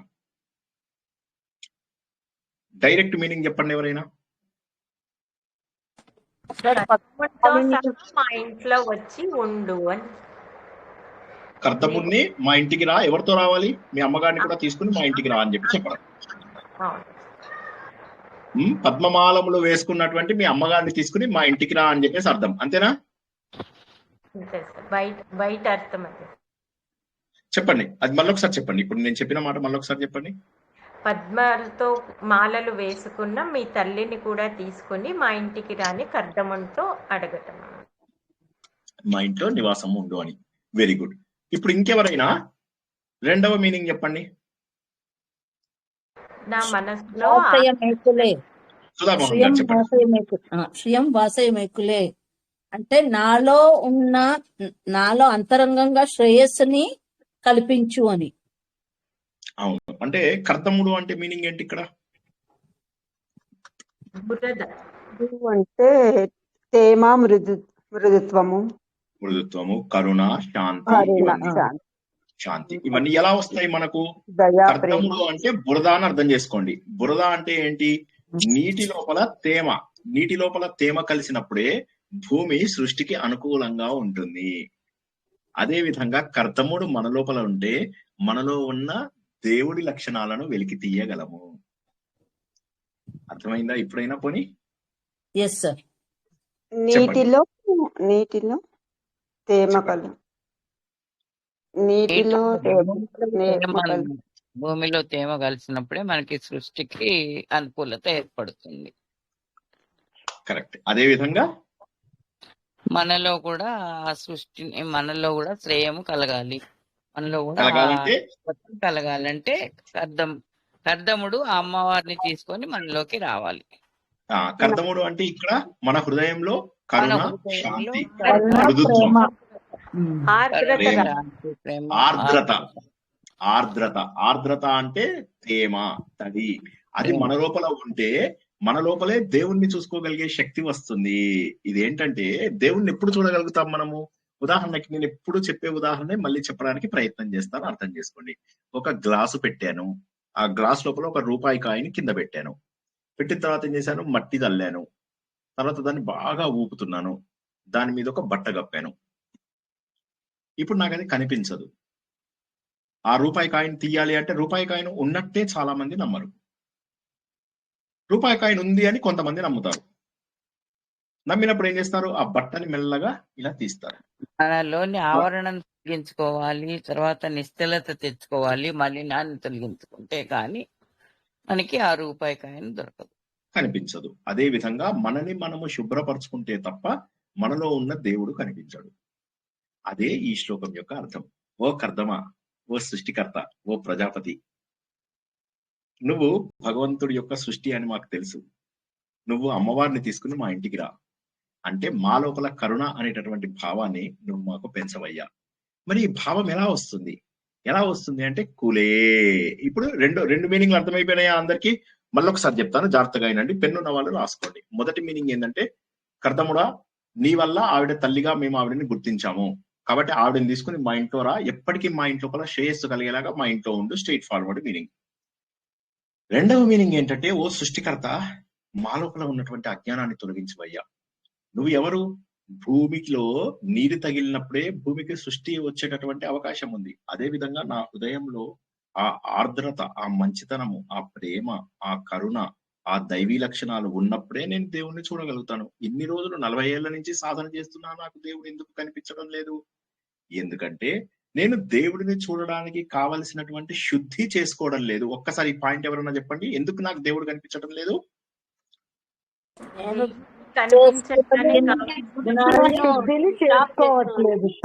ఆ మలినాన్ని నేను తొలగించుకోవాలి. నా మనసులో ఉండే ఆ అపవిత్రతను తొలగించి నాకు శుద్ధి చేసినప్పుడే ఆ అమ్మవారిని నాకు దర్శనం ఇస్తుంది అన్నమాట. సో కాబట్టి కర్దముడు మన లోపల లేకపోతే జరగదు.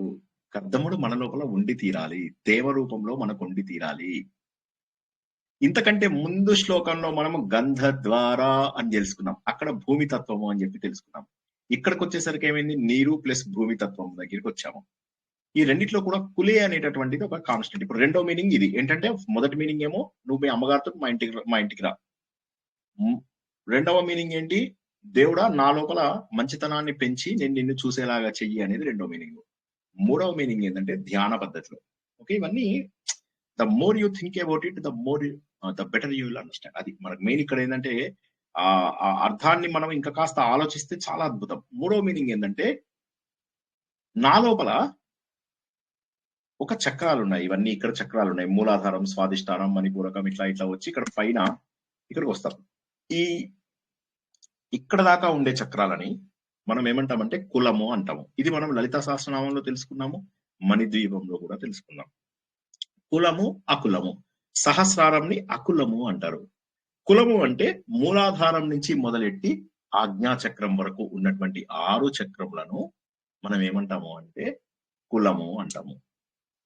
ఈ కుండలిని లోపల శక్తి కదులుతూ ఉంటుంది. ఈ శక్తి ఎంత అద్భుతంగా ఉంటుందో తెలుసా? భగవంతుని గుర్తిస్తే ఆ శక్తి ఇక్కడ మూలాధారం నుంచి కుండలిని ప్రారంభమై కులమును దాటి ఇక్కడ పైన సహస్రారంకి వెళ్తుంది. వెళ్ళి ఇక్కడ ఉన్నటువంటి అమృతాన్ని తీసుకుని ఈ చక్రము మొత్తము నింపుతుంది. ఈ అమృతం అయిపోతుంది. ఇదంతా కూడా తేమ, ఆర్ద్రత, కరుణ, ప్రేమ, జ్ఞానము అన్ని కూడా నిండుతాయి కులంలో. ఈ కులమునకు శ్రేయస్సును కలగజెయ్యి. నా కుండలిని లోపల జాగృతం స్థితిని తీసుకురా. ఎవరు తీసుకురావాలి? పద్మమాలిని. పద్మముల యొక్క మాల. ఎవరు పద్మముల యొక్క మాల? ఈ 6 షట్చక్రాలని కూడా పద్మములనే అంటాము. ఈ 6 షట్చక్రాలలో పద్మముల రూపంలో ఉన్నటువంటి 6 పద్మములలో ఉన్నటువంటి ఓ తల్లి, నువ్వు నాకు ఇందులోపల శక్తి ఇలా చైతన్యం పైకి కిందికి వెళ్తూ నా చక్రాలన్నీ కూడా ఆనందంతో తడిసిపోవాలి. ఆ నిరంతరము ఇక్కడ శ్రియం అంటే జ్ఞానముతో వచ్చే ఆనందం అన్నమాట. ఆ శ్రియంతో వచ్చే జ్ఞానాన్ని నేను అందుకోవాలి. కొద్దిగా కష్టమైన వివరణ ఇంకో 2 సార్లు చెప్తాను. ఓకేనా? ఈ ఒక్క శ్లోకమే చెప్పుకుంటాం ఇవాళ. బహుశా ఇంకో శ్లోకంలోకి వెళ్ళలేము. కానీ ముందు అర్థమైందా కాలేదా ఒకసారి చెప్పండి. అంటే కుండలిలో ఉన్న చక్రాలలో ఉన్న లక్ష్మి మనల్ని శ్రేయస్సుగా కాపాడాలి. మనలో ఉన్న శక్తిని నిద్ర మేల్కొల్పాలి. అంతే కదా? అంటే ఇక్కడ పద్మమాలిని, సరే మీరు చెప్పింది కరెక్టే. పద్మంలా కుండలిలో ఉన్న పద్మమాలినే కదండి పద్మాలను ధరించింది. ఇక్కడ వరకు ఈ 6 చక్రాలలో 6 పద్మాలు అనుకుంటే ఈ అన్నింటిలో ఉన్నటువంటిది భగవంతుడే. కుండలిని మాత ఈ పద్మమాలిని ఈ 6 చక్రములను ధరించినటువంటి అమ్మవారు అని మీనింగ్. కులే అంటే ఏంటి? కులము అంటే ఏంటి? సహస్రారము. కులము అంటే కుండలిని, కులే అంటే సహస్రారం. అకులము అంటే అకులం. ఇది కులము, ఇది అకులము. ఇది కులము, ఇది అకులము. ఈ కులము అంటే నా కుండలిని లోపల ఈ పైకి కిందికి వెళ్ళేటటువంటి అమృత ధార ఏదైతే ఉందో అదే కర్దమము. ఆ కర్దమము ద్వారా నాకు ఆనందాన్ని కలగజేయి. పద్మముల యొక్క మాల ధరించిన అంటే ఈ కుండలిని ధరించినటువంటి అమ్మవారు నా లోపల ఆ కర్దముడు ద్వారా వచ్చేటటువంటి ఆనందాన్ని కలిగించుగాక.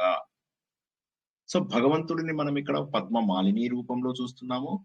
భగవంతుడిని ఇక్కడ మనకు ఆనందాన్ని కలగజేసేటటువంటి వ్యక్తిగా కూడా చూస్తున్నాము. అంటే మన ధ్యాన పద్ధతి లోపల దొరికేటటువంటి ఒక గొప్ప అనుభూతిగా చూస్తున్నాము. ధ్యాన పద్ధతిలో మనకి ఏ అనుభూతి దొరుకుతుంది? కుండలిని ఇలా పైకి వెళ్తూ వెళ్తూ వెళ్తూ వెళ్తూ ఇక్కడ అకులంలో ఉన్న అమృత ధారని ఇలా ఒలికించేస్తుంది. ఆ సుఖము నాకు కావాలి. ఎవరివ్వాలి నాకు ఆ సుఖాన్ని? పద్మమాలిని. ఈ కుండలిని మొత్తం అన్నింటినీ కూడా ఆధారభూతమైనటువంటి ఓ అమ్మ పద్మమాలిని. ఈ కుండలిని చక్రములను ధరించినటువంటి ఓ అమ్మ, నువ్వు నాకు ఆ ఆనందమును కలగజెయ్యి. ధ్యానములో వచ్చే ఆనందమును నాకు కలగజెయ్యు. ధ్యానములో అంత ఆనందం వస్తుంది అని అర్థం అన్నమాట.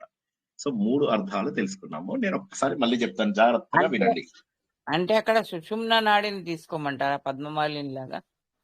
కాదు. పద్మమాలిని అంటే ఈ 6 చక్రములలో తిరిగేటటువంటి కుండలిని అమ్మవారు. ఇవన్నీ కూడా పద్మములే. ఈ అన్ని రకాల పద్మములను ధరించినటువంటి ఒక అమ్మవారు. సుషుమ్న అనుకున్నా కూడా తప్పు లేదు. కానీ సుషుమ్నాది తర్వాత వస్తుంది. మనకు తర్వాత శ్లోకంలో సుషుమ్న వస్తుంది. మీరు చెప్పినటువంటి మాలగా పైకి పాకేది కుండలిని అంటే నాడి పైకి వస్తుంది కదా, ఆ ఉద్దేశంతో అడిగాను. అంటే ఇక్కడ ఏంటంటే పద్మమాలిని అంటే ఈ కుండలిని అనేటటువంటి 6 రకాల పద్మములను ధరించినటువంటి తల్లి అని మీనింగ్. పద్మమాలిని అంటే అర్థం ఏమిటి? పద్మములను మాలగా వేసుకున్న ఆవిడ. పద్మములను మాలగా ఎవరు వేసుకున్నారు? ఇక్కడ 6 పద్మములు మనకు ఉన్నాయి. మూలాధార, స్వాదిష్టానం, మణిపూరక, అనాహత, విశుద్ధి, ఆజ్ఞ అనేటటువంటి 6 పద్మములను ధరించినటువంటి ఓ తల్లి, ఇందులో వెళ్ళేటటువంటి ఆనందం ఏదైతే ఉన్నదో ఆ ఆనందము నాకు కావాలి. నా కులంలో, నా కుండలిని లోపల ఆ ఆనందాన్ని కలగజేయి. ఇప్పుడు ఉదాహరణకు ఒకటి పక్కన పెట్టుకోండి. ఈ అన్నింట్లో ఈ కుండలిని లోపల ఉన్నటువంటి 6 పద్మముల శక్తిని అమ్మవారుగా భావించండి. మొదటిది పాయింట్ నెంబర్ 1. పాయింట్ నెంబర్ 2, నా కుండలిని లోపల అమ్మవారు లేరు ఇప్పుడు. ఎందుకంటే నేను ధ్యానం చేయడం లేదు. ఆ అనుభవం నాకు ఎప్పుడూ రాలేదు. ఇప్పుడు నేను ఏమని కోరుకుంటున్నానంటే, అమ్మా నా కుండలినికి మూలం నువ్వే, నా కుండలినికి ఆధారం నువ్వే, నేను ధ్యానం చేస్తాను. ఇప్పుడు ఆ శక్తి నా లోపల వచ్చి ఈ కుండలినికి ఆధారమైనటువంటి నువ్వు నా లోపల ఆ ఆనందం పొంగి పొరలేలాగా చెయ్యి అని చెప్పేసి చెప్పడం అన్నమాట. అంటే పద్మమాలిని అయినటువంటి అమ్మవారిని నేను ఇప్పటి వరకు గుర్తించలేదు. కానీ ధ్యానము చేయగా నేను గుర్తించగలిగాను. ఎందుకంటే ఇది భగవంతుడి యొక్క శక్తి అని ఎప్పుడు నాకు ధ్యానంలో తెలిసింది, మామూలుగా తెలియదు. కానీ ఇప్పుడు నాకు ధ్యానంలో తెలిసినటువంటి ఆ శక్తిని నేనేమంటున్నానంటే, ధ్యానం చేయగా నా లోపల పొంగేటటువంటి అమృత ధార అలా నా లోపల కురవాలి. ఈ అమృత ధారని మనము కర్దముడు అంటున్నాము.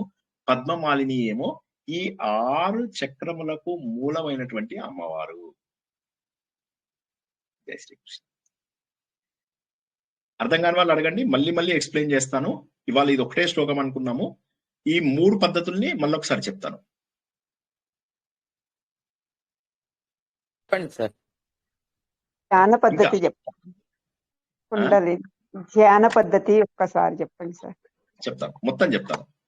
ముందు అమ్మవారిని డైరెక్ట్ గా కర్దమా, నువ్వు అమ్మవారిని తీసుకొని మా ఇంటికి రా, ఎందుకంటే నువ్వు సృష్టికర్తవు, నీ వల్ల ఆవిడ తల్లిగా అయింది. అంటే బేసికల్ గా భగవంతుడిలోంచి కర్దమ ప్రజాపతి వచ్చాడు అనేటటువంటి మీనింగ్. అంటే భగవంతుడి నీడలోంచి అని మనం పురాణంలో తెలుసుకున్నాము, భగవంతుడి యొక్క వక్షస్థలంలోంచి అనేటటువంటి విషయాన్ని ఇక్కడ తెలుసుకున్నాము.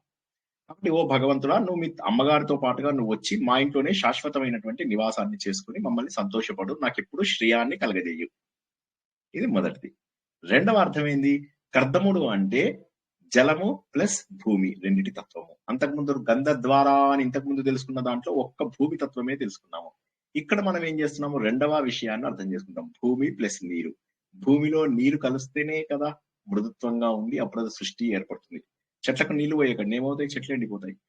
సృష్టి తత్వం చేసేటటువంటి ఓ కర్దమ అని ఇక్కడ రెండో దాంట్లో అర్థం తీసుకున్నాం. మూడో దాంట్లోకి వచ్చేసరికి ఏమైంది, మన శరీరంలో 6 పద్మాలు ఉన్నాయి. ఈ 6 పద్మములను ధరించిన వారు అమ్మవారు. ఫస్ట్ ఈ పాయింట్ అర్థమైందా కాలేదు? నేను పాయింట్ బై పాయింట్ అర్థమైందా అంటే ఎస్ అని చెప్పాలి జవాబులు.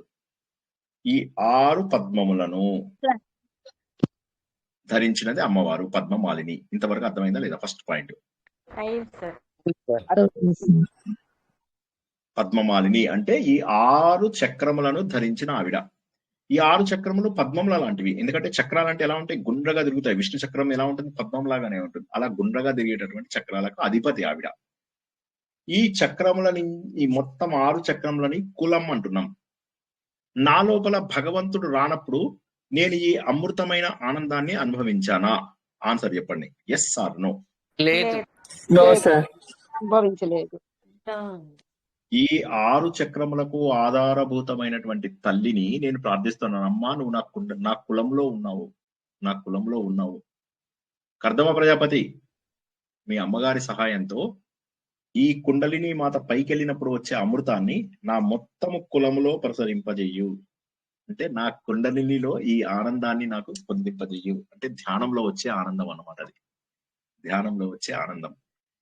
అర్థమైందా లేదా చెప్పండి. ఇంకొక కొద్దిగా చెప్పాలి ఎక్స్ప్లెనేషన్. ఇంతవరకు అర్థమైందా లేదా చెప్పండి. ఎక్కడ ఏ పాయింట్ అర్థం కాకపోతే ఆ పాయింట్ అడగండి, ఏం మొహమాట పడద్దు. అర్థమైంది సార్. ఇప్పుడు ఇంకొకటి చెప్తా. నిన్న మనం ప్రజ్ఞాన మిషన్ గురించి చెప్పండి. ధ్యానంలో వచ్చే ఆనందంను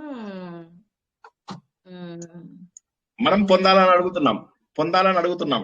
ఆ ఆనందాన్ని మాకింపు తల్లి అని అడుగుతున్నాం. కర్దమా ఆ ఆనందాన్ని నాకు తెప్పించు, ఆ ఆనందం పర్మనెంట్ గా నా లోపల ఉండని. ధ్యానములో నేను ఎప్పుడైతే ఒక్కొక్క చక్రము దాటుకుంటూ వెళ్ళి, కులము అంటే కుండలిని, ఈ కులము లోపల నా కులంలో శ్రేయం కలగజేయు అంటే ఏంటి? నా కుండలినికి మంచి కలగజేయు అని మీనింగ్. సింపుల్. కులంలో శ్రేయం అంటే ఏంటి? నా కులం అంటే బ్రాహ్మణ్సం సార్, కమ్మోళ్ళం సార్, రెడ్డిలం సార్ కాదు. కులము అంటే నీ కుండలినిలో అమ్మవారి యొక్క శక్తి రావాలి, ఆ శ్రేయము కలగాలి. అంటే ఆ అమృతధార నీ కులములో రావాలి. నీ కుండలినో కులాన్నవ కులాంతస్థ కౌలిని కులయోగిని ఏదో ఉన్నాయి కదా, మనం చదువుకున్నాం కదా. సో అలాగా ఆ కులము అంటే ఇక్కడి నుంచి ఇక్కడి వరకు ఉన్నటువంటిది. ఈ పైన ఉన్నది అకులం అంటారు.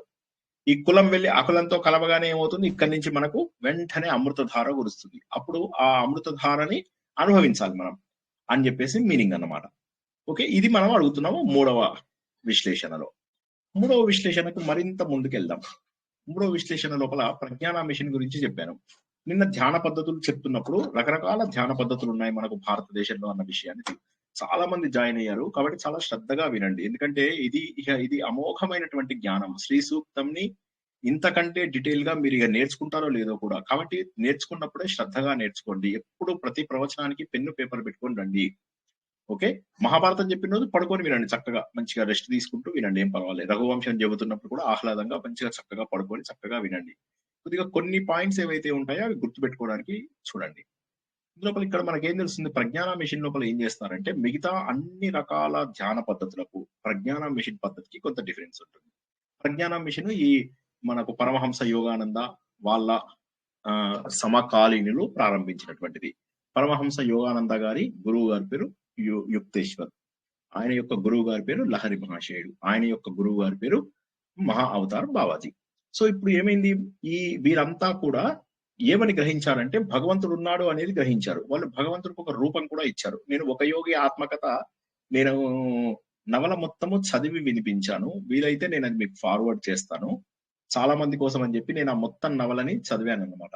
అందరి కోసము వీలవుతుందని ఒక 10 ఏళ్ల కింద 2014-15 లోపల చదివాను. వీలైతే అది పంపిస్తాను, లేదా చదివిన వాళ్ళకి నా దగ్గర పెట్టాను సార్, ఆడియో పెట్టండి. చాలా బాగుంటుంది.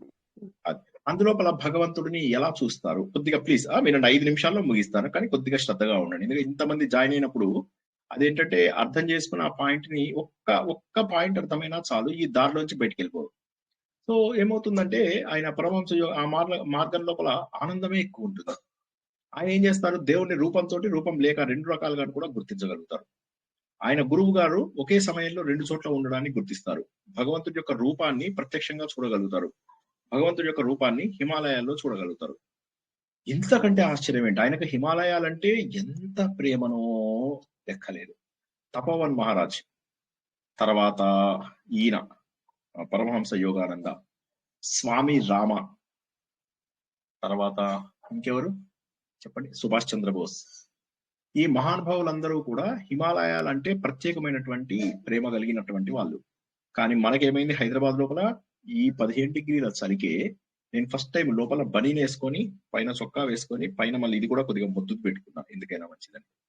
అంత 15 డిగ్రీలకే ఇట్లా ఉంది. వాళ్ళు 0 డిగ్రీస్ నెగటివ్ -10 -20 డిగ్రీస్ లో కూడా వాళ్ళు ఆ ప్రకృతిని గుర్తించగలుగుతారు. దానికి కారణం ఏంటి అంటే శరీరము దానికి తగ్గట్టుగా తయారవుతుంది. మళ్ళీ ఒకసారి చెప్తాను, మన శరీరము ప్రకృతికి తగ్గట్టుగా తనను తాను మార్చుకుంటుంది. దీన్ని అడాప్టబిలిటీ అంటారు. ఎలా ఉంటుంది ఇది, దానికి తగ్గట్టుగా మీకు లంగ్స్, ఎక్కువ ఆక్సిజన్. ఇప్పుడు మీరు చూసినట్లయితే ఈ హిమాలయ పర్వతాలలో తర్వాత ఈ కొండలలో వాటిలో ఉండే వాళ్ళ కోసము వాళ్ళకి ఆక్సిజన్ అక్కడ తక్కువ ఉంటుంది.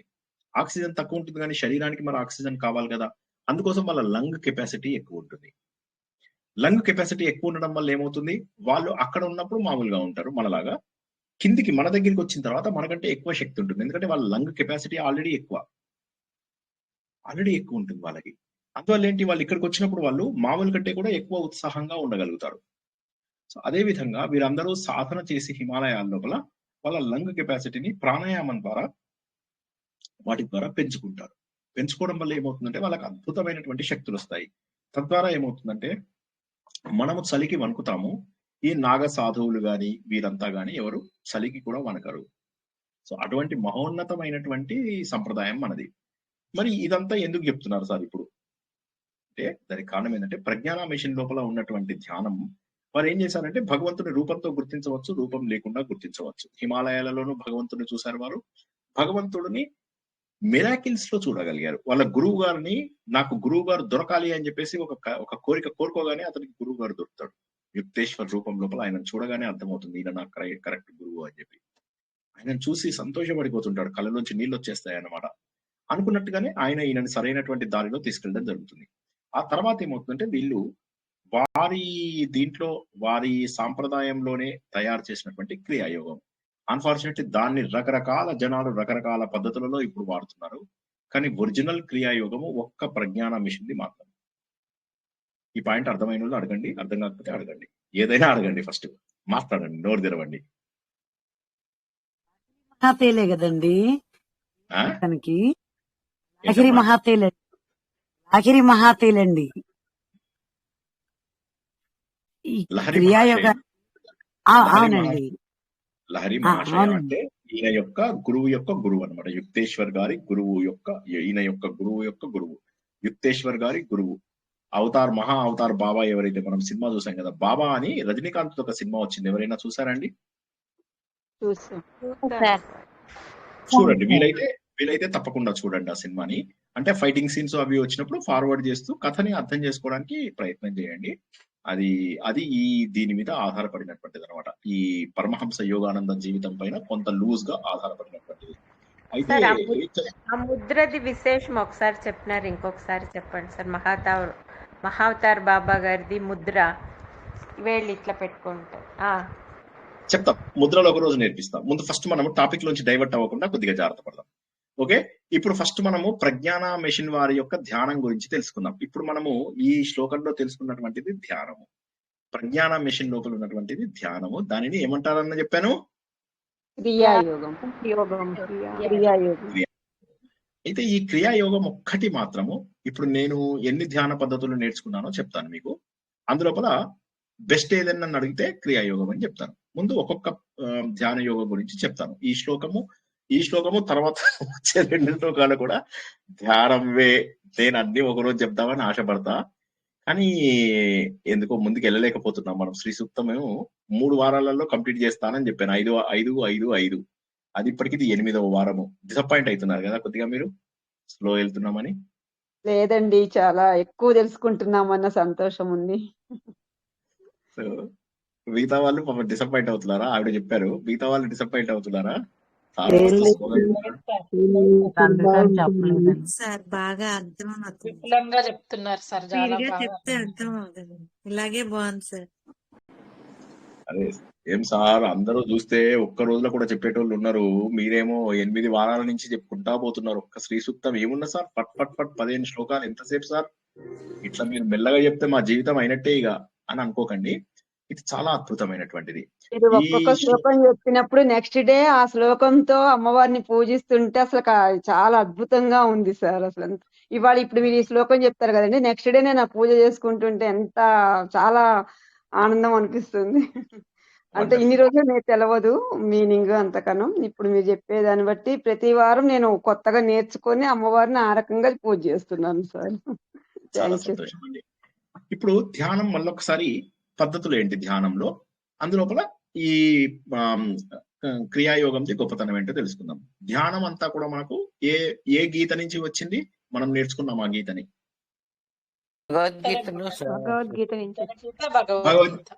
భగవద్గీతలో 6వ అధ్యాయం. అది కాక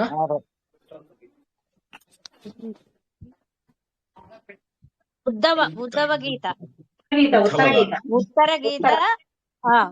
ఉత్తర గీత లోపల మనం, ఎందుకంటే అర్జునునికి జ్ఞాన పద్ధతి అనేది నేర్పిస్తాడు. నువ్వు నేర్చుకోవాల్సిండేది కార్యోన్ముఖుడు కావడానికి అని చెప్పేసి శస్త్రం పట్టాలని చెప్పి భగవద్గీత నేర్పించినాను. ఇప్పుడు అవంతా అవసరం లేదు, నీకు ఇప్పుడు ధ్యానం కావాలి, ధ్యాన పద్ధతిలో నీకు మోక్షము కావాలి కాబట్టి ఇది నేర్పిస్తాను అని చెప్పి ఉత్తర గీత నేర్పించినాను.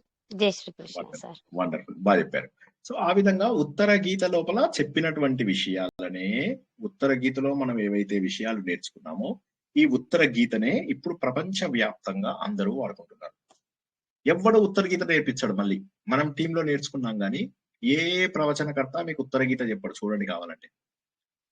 ఈ ఉత్తర గీత లోపల ధ్యాన పద్ధతులు ఉంటాయి, సోహ పద్ధతులు ఉంటాయి. వీటిని ప్రాక్టికల్ గా అందరూ వాడుకుంటారు. మీరు ఆర్ట్ ఆఫ్ లివింగ్ వాళ్ళని చూసారనుకోండి, సుదర్శన క్రియ అంటారు. వాళ్ళు మెల్లగా పేరు మార్చారు, సుదర్శన క్రియ అని చెప్పి. ఓకే, నెక్స్ట్ మీరు ఇషాకి వెళ్ళారనుకోండి, ఇషా క్రియ ఇన్నర్ ఇంజనీరింగ్ అని వాళ్ళు పేరు పెట్టుకున్నారు. ఓకే, ప్రజ్ఞాన మిషన్ వాళ్ళు క్రియాయోగము అని చెప్పేసి పేరు పెట్టుకున్నారు. విపాసన వాళ్ళు అది మన పద్ధతే అయినప్పటికీ కూడా దానికి వాళ్ళు బుద్ధిస్ట్ పేరు పెట్టుకొని విపాసన అని పెట్టుకున్నారు, తప్పేమీ లేదు. నెక్స్ట్ మీకు వచ్చినట్లయితే బ్రహ్మకుమారీస్ కూడా ఒక రాజయోగాన్ని ఇందులోంచి తీసుకున్నారు. వాళ్ళు హిందువులు కానప్పటికీ కూడా వారు బ్రహ్మకుమారీస్ రాజయోగాన్ని మాత్రం మన దాంట్లో వచ్చే కాపీ కొట్టారు. ఇదైపోయిన తర్వాత సహజ్ మార్గం ఒక మార్గం ఉంది. సహజ్ మార్గము అందులోపల కూడా ఆయన పేరేంటి, రామచంద్ర అందులోపల కూడా ఆయన కూడా ఒక పద్ధతిని అందించారు. ఇది కాక మన రామకృష్ణ మిషన్ ఏదైతే ఉందో అది మోరార్లెస్ మన భగవద్గీత, మన ఉత్తర గీతతో దాదాపు సమానము. వీరు ధ్యాన కౌశలం అని చెప్పేసి ఒక పద్ధతి నేర్పిస్తున్నారు. ఇవన్నీ కాక మనకు ఇంకా ఏమున్నాయి, దాదాపు అన్ని పద్ధతులు కవర్ చేశాను నేను. ఈ పద్ధతులన్నింటిలోకి కూడా అత్యంత ఉన్నతమైనటువంటిది, చాలా గొప్పగా ఉన్నది, చాలా టైం పట్టేది, ధ్యానం అంటే ఏంటో అసలు మీకు అర్థం చేయించేది కేవలము క్రియాయోగము మాత్రమే. ప్రజ్ఞాన మిషన్ వారి క్రియాయోగం. అది మన దగ్గర ఎక్కువ పాపులర్ కాలేదు. అది నేను నేర్చుకున్నప్పుడు షాక్ అయ్యాను. అసలు ఏమిటి ఇంత గొప్ప అనుభవమా అని. అసలు అత్యద్భుతమైనటువంటి అనుభవము. ఇప్పుడు ఒక్కసారి నేను బ్రీఫ్ గా మీకు ఎక్స్ప్లెయిన్ చేస్తాను. ఇంతకు ముందు 1-2 సార్లు చెప్పినట్టు నాకు జ్ఞాపకం. శ్వాసని ముందు మూలాధారం దగ్గర స్వీకరిస్తారు. ఇప్పుడు మీరు శ్వాసని మణిపూరకం దగ్గర వదిలేస్తారు. శ్వాసను మణిపూరకం దగ్గర తీసుకుంటారు. స్వాదిష్టానం దగ్గర వదిలేస్తారు. స్వాదిష్టానం దగ్గర నుంచి మళ్ళీ పీల్చుకుంటారు. తర్వాత మీరు అనాహతం దగ్గర వదిలేస్తారు. అనాహతం దగ్గర పీల్చుకుంటారు. మీరు ఆజ్ఞాచక్రం దగ్గర పీల్చుకుంటారు. మీరు విశుద్ధి చక్రము ఆజ్ఞాచక్రం దగ్గర వదిలేస్తారు. ఆజ్ఞాచక్రం దగ్గర పీల్చుకుంటారు. అలా వదిలేస్తారు. మళ్ళీ అక్కడి నుంచి మళ్ళీ సైకిల్ కొనసాగుతుంది. ఇలాగా 40 నుంచి 45 నిమిషాల పాటు జరిగేటటువంటిది. ఏం చేయొచ్చు దీని నుంచి?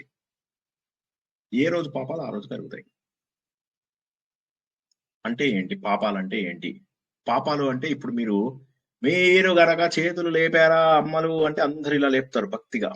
మహాభక్తులు అందరూ కూడా చేతిలో ఉన్నటువంటి దానిని శివలింగం మీద పెట్టండి, మీ జన్మలో ఉన్న పాపములన్నీ పోయినట్టే.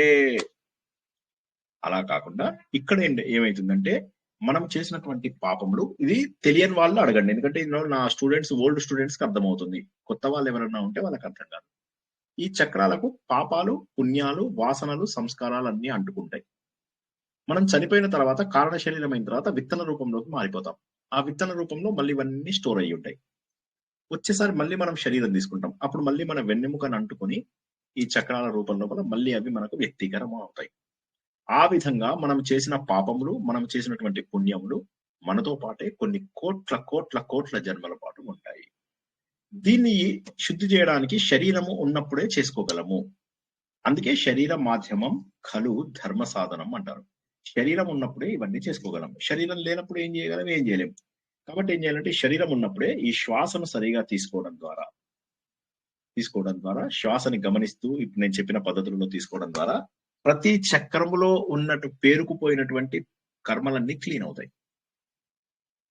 సో కర్మలు ఎలా క్లీన్ అవుతాయి? ఫస్ట్ మళ్ళీ ఒకసారి వెనక్కొద్దాం. కర్మలు క్లీన్ అవ్వడానికి 4 పద్ధతులు: కర్మయోగం, భక్తి యోగం, రాజయోగం, జ్ఞానయోగం. ఒక మంచి పని చేశాం, ఇంటి దగ్గర ఎవరికో దెబ్బ తగిలింది, వాడికి ఒక కట్టు కట్టాం, కొద్దిగా పాపాలు కరిగిపోతాయి. కష్టంలో ఉన్నాడు ఒక వ్యక్తి, వాడికి వెళ్ళి మీరు ఒక ఫీజు కట్టారు, మీకు పాపాలు బాగా కరిగిపోతాయి. వెళ్ళి దేశ సేవ చేశారు, బాగా పాపాలు కరిగిపోతాయి.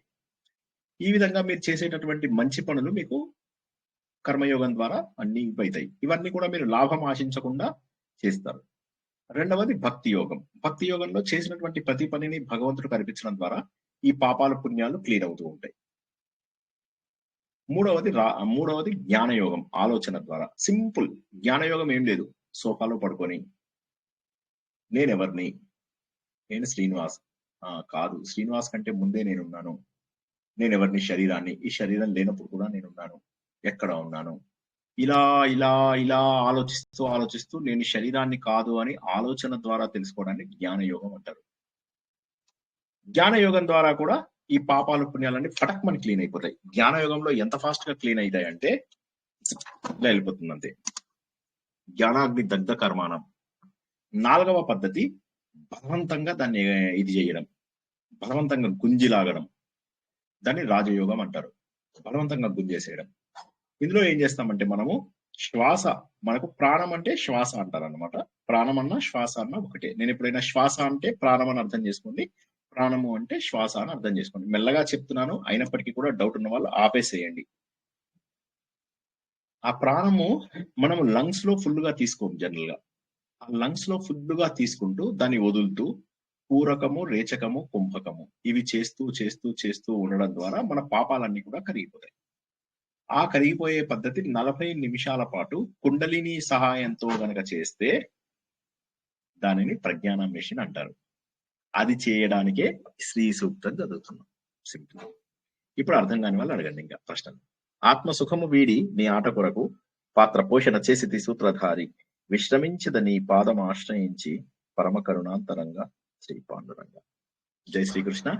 అద్భుతమైనటువంటి సార్ చెప్పండి సార్, ఇప్పుడు లాస్ట్ పాయింట్ అంత అర్థం కాలేదు సార్. ఏ పాయింట్ అర్థం కాలేదు చెప్పండి. లాస్ట్ పాయింట్ అంటే నేను అంటే లాస్ట్ ఏం చెప్పాను? శ్రీ ఇదేమి సూక్తమును లాస్ట్ శ్రీ సూక్తం అసలు అర్థం శ్రీ కాలేదు సూక్తంలో సార్. మనం ఎస్ సార్. మనము శ్రీ సూక్తంలో ఏమంటున్నామంటే, శ్రీ సూక్తంలో అమ్మ పద్మమాలిని అని వేద మంత్రాలలో మనం ఏం చేస్తున్నామంటే మంత్రశక్తిని మనము ఆహ్వానిస్తున్నాం మనలోకి. వేదములు అనేటటువంటివి ఏవైతే ఉంటాయో ఇవి శబ్ద శక్తిని మనలోకి తీసుకొస్తాయి. ఆ శబ్ద శక్తి నా లోపల రావడం ద్వారా ఇందాక చెప్పిన 4 పద్ధతులలో ఇది కర్మ పద్ధతి కిందికి వస్తుంది అనమాట. వచ్చి ఏం చేస్తుంది, మంత్రములను చదవడం ద్వారా ఆ ఫ్రీక్వెన్సీకి మ్యాచ్ అవుతుంది. అవి ఏం చేస్తుంది, కుండలిని క్లీన్ చేసేస్తుంది. కాబట్టి శ్రీ సూక్తం చదవడం అనేటటువంటిది ధ్యానమునకు సమానము. అర్థమైందా? మళ్ళీ చెప్పమంటే మళ్ళీ చెప్తాను ఒకసారి, ఏం పర్వాలేదు, మళ్ళీ సార్ చెప్పండి. ఇంకొక డౌట్ సార్. ఇప్పుడు ఫస్ట్ ఒక్క నిమిషం ఆగండి, ఒక్క నిమిషం. First sir. చెప్పిన ఇది అర్థం ఇది అర్థమైంది సార్. కానీ ఇప్పుడు శ్రీ సూక్తం ఒకటే మనకు ఈ విధంగా మనల్ని కుండలిని క్లీన్ చేస్తుందా, లేకపోతే ఏ సూక్తమైనా వేరేవి కూడా ఉన్నాయా ఇంకా? వేదాలలో ఉన్నటువంటి ఏ సూక్తమైనా. కాకపోతే ఈ సూక్తంను ప్రత్యేకంగా ఎందుకు చెప్పవలసి వచ్చిందంటే శ్రీ సూక్తంలో ప్రత్యేకంగా చెప్తున్నాడు అంటే, కాబట్టి ఈ మంత్రం అనేటటువంటిది ఆ పర్పస్ కి పనికొచ్చే అవకాశం ఉంది. ఇప్పుడు మామూలుగా వేరే మంత్రానికి వేరే ఫలితం రావచ్చు, కానీ ఈ మంత్రానికి ఏదైతే ఉందో ఈ మంత్రానికి క్లియర్ గా ఏమంటున్నానంటే, ఈ ఒక్క మంత్రము చదువుకోవడం వల్ల మనకేమవుతుందంటే కుండలిని క్లీన్ అవుతుంది అని చెప్పి చెప్తున్నాడు. ఇందాక చెప్పిన 4 పద్ధతులలో ఇది కర్మ పద్ధతి కిందికి వస్తూ మనం ఏం చేస్తాము, మనం చదివినటువంటి పద్ధతి ద్వారా మన కుండలిని క్లీన్ అవుతుంది. ఏది కర్దమేనా అని చెప్పేసి ఏదైతే మనం చదువుకున్నామో ఆ శ్లోకం చదవడం ద్వారా మనకు ఆ కుండలిని క్లీన్ అవుతుంది అని. అంటే మన కోరిక మన ఫలితము రెండు కూడా మన కుండలిని శుభ్రపరచుకోవడము అది జరుగుతుంది అని మీనింగ్ అన్నమాట. ఇప్పుడు అంటే దీన్ని అది కూడా మనం ధ్యానం ద్వారా ధ్యాన పద్ధతి మంత్రాన్ని ద్వారా చేస్తూ ఒకసారి ధ్యానం అట్లా చేయాలా సార్? చెప్పుకోవచ్చా సార్? ఇట్లా ఇద్దరు ఇది మాట్లాడారు, ఈ మళ్ళీ చెప్పండి సార్ శైలజ గారు, మళ్ళీ చెప్పండి. ఇప్పుడు మళ్ళీ ఇప్పుడు మనము ఇది ఒక్క శ్లోకం కాదు, మంత్రము. మనం ఇదొక్కటే జపం చేసుకుంటా అంటే ఇప్పుడు మీరు చెప్పిండే దాన్ని బట్టి విష్ణు సహస్రనామంలో ఎట్లయితే ఆ శ్లోకం ఒకటి చదువుకుంటే చాలన్నట్టు, అట్లా ఇది కూడా మనము రోజు ఇదొక్కటే అధ్యయనం చేసినా చదివితే కూడా సరిపోతుంది. Okay, thank you sir.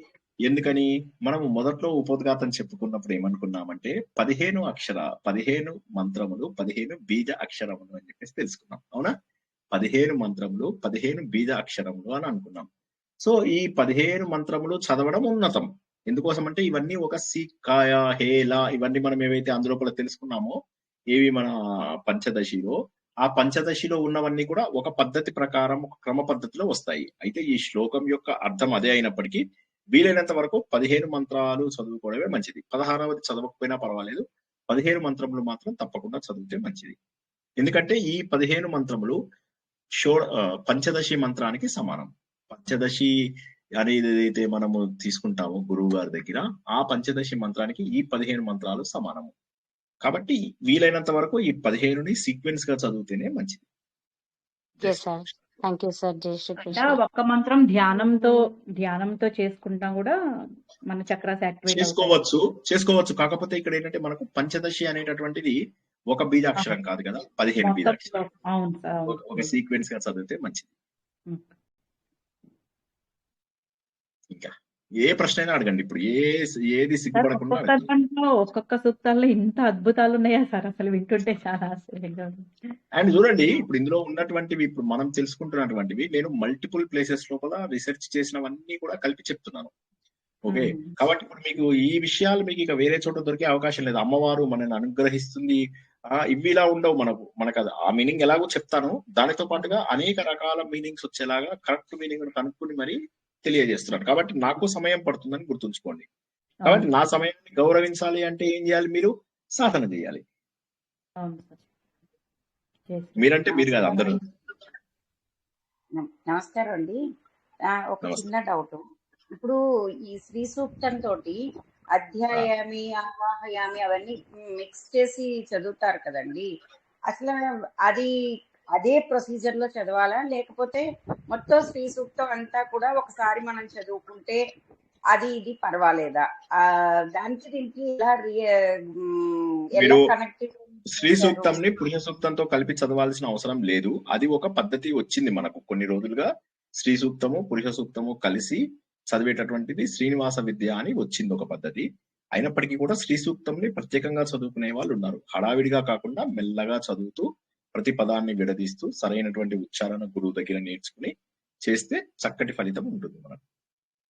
అది కాబట్టి అది లోపల కాదు గురుగారు, అది కాదు గురుగారు, నేను అడిగేది పురుష సూక్తం గురించి నేను మాట్లాడటం లేదు సార్. ఈ ఆ, ఆ, స్త్రీ సూక్తం చదివేటప్పుడే ఫస్ట్ ఆ. ఒక శ్లోకం చదివి ఒక మంత్రం చదివించాలి, తర్వాత అధ్యాయామి, ఇంకొక సెకండ్ వన్ చదివి ఆవాహయామి, ధ్యానం, ఇంకో శ్లోకం. ఈ అర్థమేనా అని వచ్చేటప్పుడు, అంటే నాకు నాలెడ్జ్ లేక అడుగుతున్నాను, ఈ అర్థమేనా మీరు ప్రజాపతి మీరు చెప్పేది షోడశోపచారాలతో చేయవలసినటువంటిదా అని మీరు అడుగుతున్నారు. నేనేమంటానంటే అలా చేయడంలో ఎటువంటి తప్పు లేదు.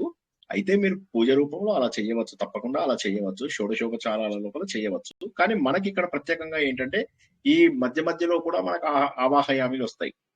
తర్వాత కూడా ఇప్పుడు మీకు తర్వాత మంత్రంలో కూడా ఆవాహం అని వస్తుంది. కాబట్టి ఏంటంటే వీలైనంత వరకు మీరు షోడశోపచారాలతో చేయకుండా మామూలుగా చదువుకోండి. మనసు లోపల ఒక సూక్తంను చదివినట్టుగా సూక్తము అంటే చక్కగా చెప్పబడినది అని మీనింగ్. కాబట్టి అలా మామూలుగా చదువుకోండి. శ్రీ సూక్తంని ఈ 15 మంత్రాలు ప్లస్ ఒక ఫలశ్రుతి కూడా చదవండి. సీక్వెన్స్ గా చదవాలి. అంతేగాని ఆవాహయామి, ఆసనం సమర్పయామి, గంధం సమర్పయామి అంటే మళ్ళీ మధ్య లోపల 8వ శ్లోకం లోపల మళ్ళీ ఆవాహయామి అని వస్తుంది. అప్పుడు ఏమవుతుంది, మీరు అప్పటికి మీరు గంధం సమర్పయామిలో ఉంటారు, కానీ అప్పుడు మళ్ళీ మీకు ఆవాహయామి వస్తుంది. సో అట్లా చేయకుండా మీరు అది చేయవలసినటువంటి అవసరం లేదు. ఇలాగ డైరెక్ట్ గా చదువుకోండి. 15ని వరుసగా చదువుకుంటేనే మంచిది. జై శ్రీకృష్ణ. Thank you sir.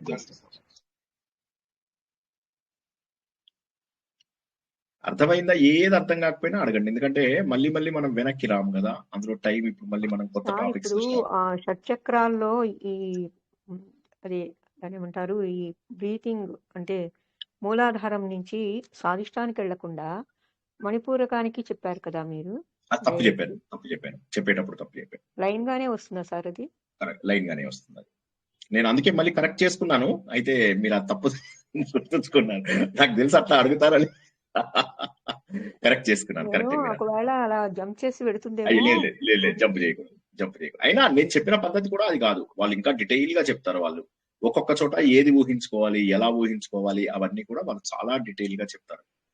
కాబట్టి మీరు కరెక్ట్ పద్ధతిలో వాళ్ళ దగ్గర నేర్చుకోవడమే ఉత్తమమైనటువంటి మార్గం. జై శ్రీ. ఎక్స్ప్లెయిన్ చేస్తున్నప్పుడు కులము గురించి చెప్పినారు సార్. కులము గురించి చెప్పినారు కదండి సార్. అకులము అనే దాని గురించి చెప్పలేదే. కాదు, అంటే ఇదైతే మాలగా వేసుకున్నది అన్నట్టుగా చెప్పినారు కదండి సార్. అంటే దీంతో కన్ఫ్యూజ్ అవ్వద్దు అని. అంటే మీరు ఇప్పుడు 6 చక్రాలు కాకుండా 7వ చక్రం కూడా కలుపుకుంటారేమో అని చెప్పి దాన్ని అకులం అంటారు, అది కులం కాదు అని చెప్పి చెప్పడం కోసం ఇవే కులం అని చెప్పి చెప్పాను. మనకు మంత్రంలో ఎక్కడ అకులం అని రాదు, కులం అనే వస్తుంది. అయితే కులంలో 6 ఉంటాయి అని చెప్పడానికి మాత్రమే నేను అకులంని ప్రత్యేకంగా వివరణ ఇవ్వవలసి వచ్చింది అన్నమాట. అంతే. No problem. మిగతా వాళ్ళకి అర్థమైందా, అర్థం కాలేదా, నిద్రపోయారా, ఇంకా చాలా నేర్చుకోవాలి సార్ అనుకుంటున్నారా? సహస్రారంలో 1000 రేకుల పద్మం ఉంటుందంటారు కదా సార్. మిగతా చక్రాలకు కూడా పద్మాల రేకులన్నీ చెప్తారు కదా. విశుద్ధంలో 16, 32 సంథింగ్ అట్లా. అవన్నీ ఇప్పుడు ఆ పద్మాలేనా? ఇప్పుడు ఆ పద్మంలను ధరించిన ఆవిడ అని ఒక పోలిక. ఇప్పుడు దేవుడు అనేవాడు ఇది ధరించాడు కదా. దేవుడు అనేవాడు ఈ పాపములన్నీ కర్మ ఫలప్రదాత దేవుడు. అంటే ఈ చక్రాలలో ఉన్నటువంటి పాపములు, పుణ్యాలు, వాసనలు, సంస్కారాలు అన్నింటినీ మనకు సమయానికి తగ్గట్టుగా మనకు అందించేవాడు కర్మఫల ప్రదాత. అంటే వాటి లోపల అతను నివాసంగా ఉన్నాడు, వాటిని ధరించి ఉన్నాడు అని ఒక మీనింగ్. జై శ్రీకృష్ణ. ఇంకొక క్వశ్చన్ సార్, అది దీనికి సంబంధం లేదు, అడగద్దు అంటే అడగను. అది మీరు చెప్పిన సబ్జెక్ట్ లోంచే అడుగుతున్నాను, అడగమంటారా? పర్లేదు, అడగండి, చూద్దాం. అంటే ఏ మాత్రం మీరు చెప్పారు అంటే మణిద్వీప వర్ణన గురించి చెప్పినప్పుడు నేను ఆ స్క్రిప్ట్ దాని గురించి నేను అడగట్లేదు.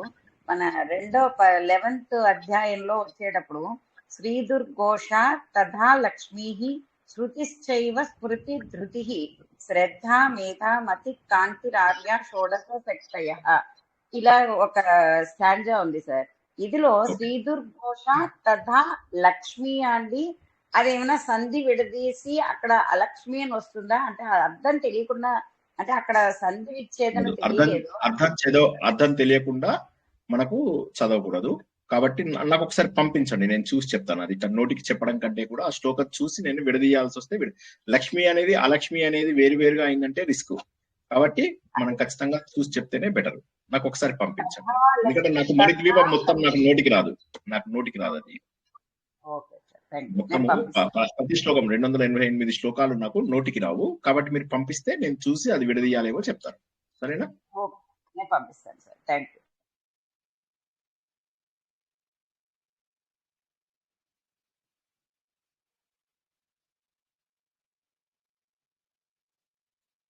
వండర్ఫుల్. చాలా చక్కటి శ్లోకాన్ని తెలుసుకున్నాము. శ్వాసలు మూలాధారం తీసుకొని స్వాదిష్టంలో వదిలేదంటే ఎట్లా? అది మీరు కరెక్ట్ పద్ధతిలో, అంటే తీసుకున్నప్పుడు మనం మూలాధారాన్ని తగిలిందని చెప్పి ఊహించుకుంటూ, అంటే ఒకటి ఎక్కువ అవుతుంది, ఒకటి తక్కువ అవుతుంది. ఇప్పుడు మూలాధారం నుంచి నేను పీల్చుకున్నాను అనుకోండి, మూలాధారం నుంచి సహస్రారానికి చేరుకోవాలనుకోండి,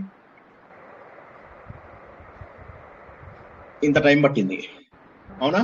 దీన్ని నేను విశుద్ధి దగ్గర, ఆజ్ఞ దగ్గర వదలాలనుకోండి, పీల్చుకున్నాను, అంతే, ఇక్కడికి వచ్చేసింది క్షణాల్లో. సో అలాగా ఆ శ్వాసను పెంచడం తగ్గించడం అనేది ఒక సీక్వెన్స్ లో జరుగుతుంది. ఎగ్జాంపుల్ కోసం చెప్తున్నా. ఆ సీక్వెన్స్, ఆ టైమింగ్, ఆ డిఫరెన్స్లలో మనకు అవి శుద్ధి జరుగుతాయి అన్నమాట. ప్రజ్ఞాన మిషన్ వాళ్ళ ప్రకారము క్రియాయోగం అంటే ఏంటంటే, చక్రములలో ఏ సమయంలో ఎంత సమయాన్ని మనము శ్వాసకు కేంద్రీకరిస్తూ ఆ చక్రం దగ్గరికి చేరుకోవాలి. అంటే చేరుకున్నట్టుగా మీరు ఊహించుకుంటారు. ఊహించుకోకపోతే మీరు ఆ సమయం మేనేజ్ చేయలేరు. అందుకని చెప్పి ఆ సమయం కోసం అని వాడు మూలాధారం దగ్గర స్వీకరిస్తూ గాలిని ఇప్పుడు సహస్రారానికి వచ్చాను నేను. అదే విశుద్ధి దగ్గర నుంచి పీల్చుకోవాలనుకోండి, ఇంత కొద్ది టైం పట్టింది. సో అంటే దీర్ఘ శ్వాసలు, హ్రస్వ శ్వాసలు, ఇవన్నిటినీ కూడా ఒక పద్ధతిలో మేనేజ్ చేయడం కోసం అని చెప్పేసి వారు ఇక్కడి నుంచి ఇక్కడ దాకా తీసుకో, ఇక్కడి నుంచి ఇక్కడ దాకా తీసుకో. అప్పుడు ఆ సీక్వెన్స్, ఆ టైమింగ్స్ అన్ని మారుతాయి. మారినప్పుడు ఆ ఎక్కడ తగలాలో అక్కడ తగులుతుంది అనమాట. ఆ టైమింగ్స్ ఎక్కువ తక్కువ అయితే కరెక్ట్ గా చేరదేమో కదా సార్? చేరదు. అందుకే దానికి అభ్యాసం కావాలి. 45 నిమిషాల పాటు చేస్తాం దాన్ని. 45 నిమిషాల పాటు చేస్తాం. ముందుగా భగవంతుడిని ప్రార్థిస్తాము, గురువులను ప్రార్థిస్తాము. అలా చేసుకుంటూ ఒక్కొక్క దీని దగ్గరికి వస్తాం. సో చాలా డీటెయిల్డ్ అది. 45 మినిట్స్ పడుతుంది కనీసం. అది ఏంటమ్మా? యూనిట్స్ గా ఉంటుంది కదండి. మీ మాట నాకు అర్థం కాలేదు, చెప్పండి, కొద్దిగా ఎక్స్ప్లెయిన్ చేయండి. క్రియాయోగం ఒక యూనిట్స్ లెక్కలో ఉంటుంది కదండి. యూనిట్స్ నాకు యూనిట్ అనేది తెలియదమ్మా. మేము నేర్చుకున్నప్పుడు యూనిట్ అనే పదం లేదు. మేము చెప్పుకున్నప్పుడు ఏంటంటే, మేము ఇది ఇలా, మీరు ఇలా ఏమంటారు, ఈ సమయాన్ని బట్టి ఉంటుంది అంతే సమయం. దాన్ని మరి వాళ్ళు యూనిట్ అంటారేమో, ఇప్పుడు అంటున్నారేమో నాకు తెలియదు. ఒకప్పుడు అయితే యూనిట్ అనేవారు కాదు. యూట్యూబ్ లో వస్తుందా సార్ ఇది ప్రజ్ఞాన మిషన్ వారి క్రియాయోగం? చూడండి ట్రై చేయండి. అయినా నా ఉద్దేశం మీరు గురుముఖతగా నేర్చుకోండి, అది బెటర్. ఊరికే చూడడానికి టైం పాస్ కి చూసుకోండి, తప్పలేదు. ఉండొచ్చు, యూట్యూబ్ లో ఉండొచ్చు. నేను గురుముఖత నేర్చుకున్నాను. గురుముఖత నేర్చుకుంటేనే బెటర్. ఎందుకంటే తెలిసిన వాళ్ళ పద్ధతిలో తెలుసుకుంటేనే బెటర్. మనం తప్పు చేసే కంటే కూడా. తప్పు చేసినప్పుడు రిజల్ట్ రాదు, అది మెయిన్ మనకు. సరైనటువంటి అంటే ఇప్పుడు ఏంటంటే పద్ధతి నేర్చుకోవడానికే కాబట్టి పెద్ద మీరు గురువుని వెంటబడి అది లేదు. అది నేర్చుకునేదాకా ఒక వారం రోజుల పాటు ప్రాక్టీస్ చేసుకుంటే చాలు. తర్వాత మళ్ళీ సత్సంగులు, మళ్ళీ భజనలు, మళ్ళీ గుంపులు, మళ్ళీ కోలాటాలు, మళ్ళీ యాత్రలు, ఇవన్నీ పెట్టుకున్నారంటే మళ్ళీ పతనం అయిపోతారు. అలా కాకుండా సింపుల్ గా నేర్చుకుని బయటకు వచ్చేసేయాలి అంతే. జై శ్రీకృష్ణ.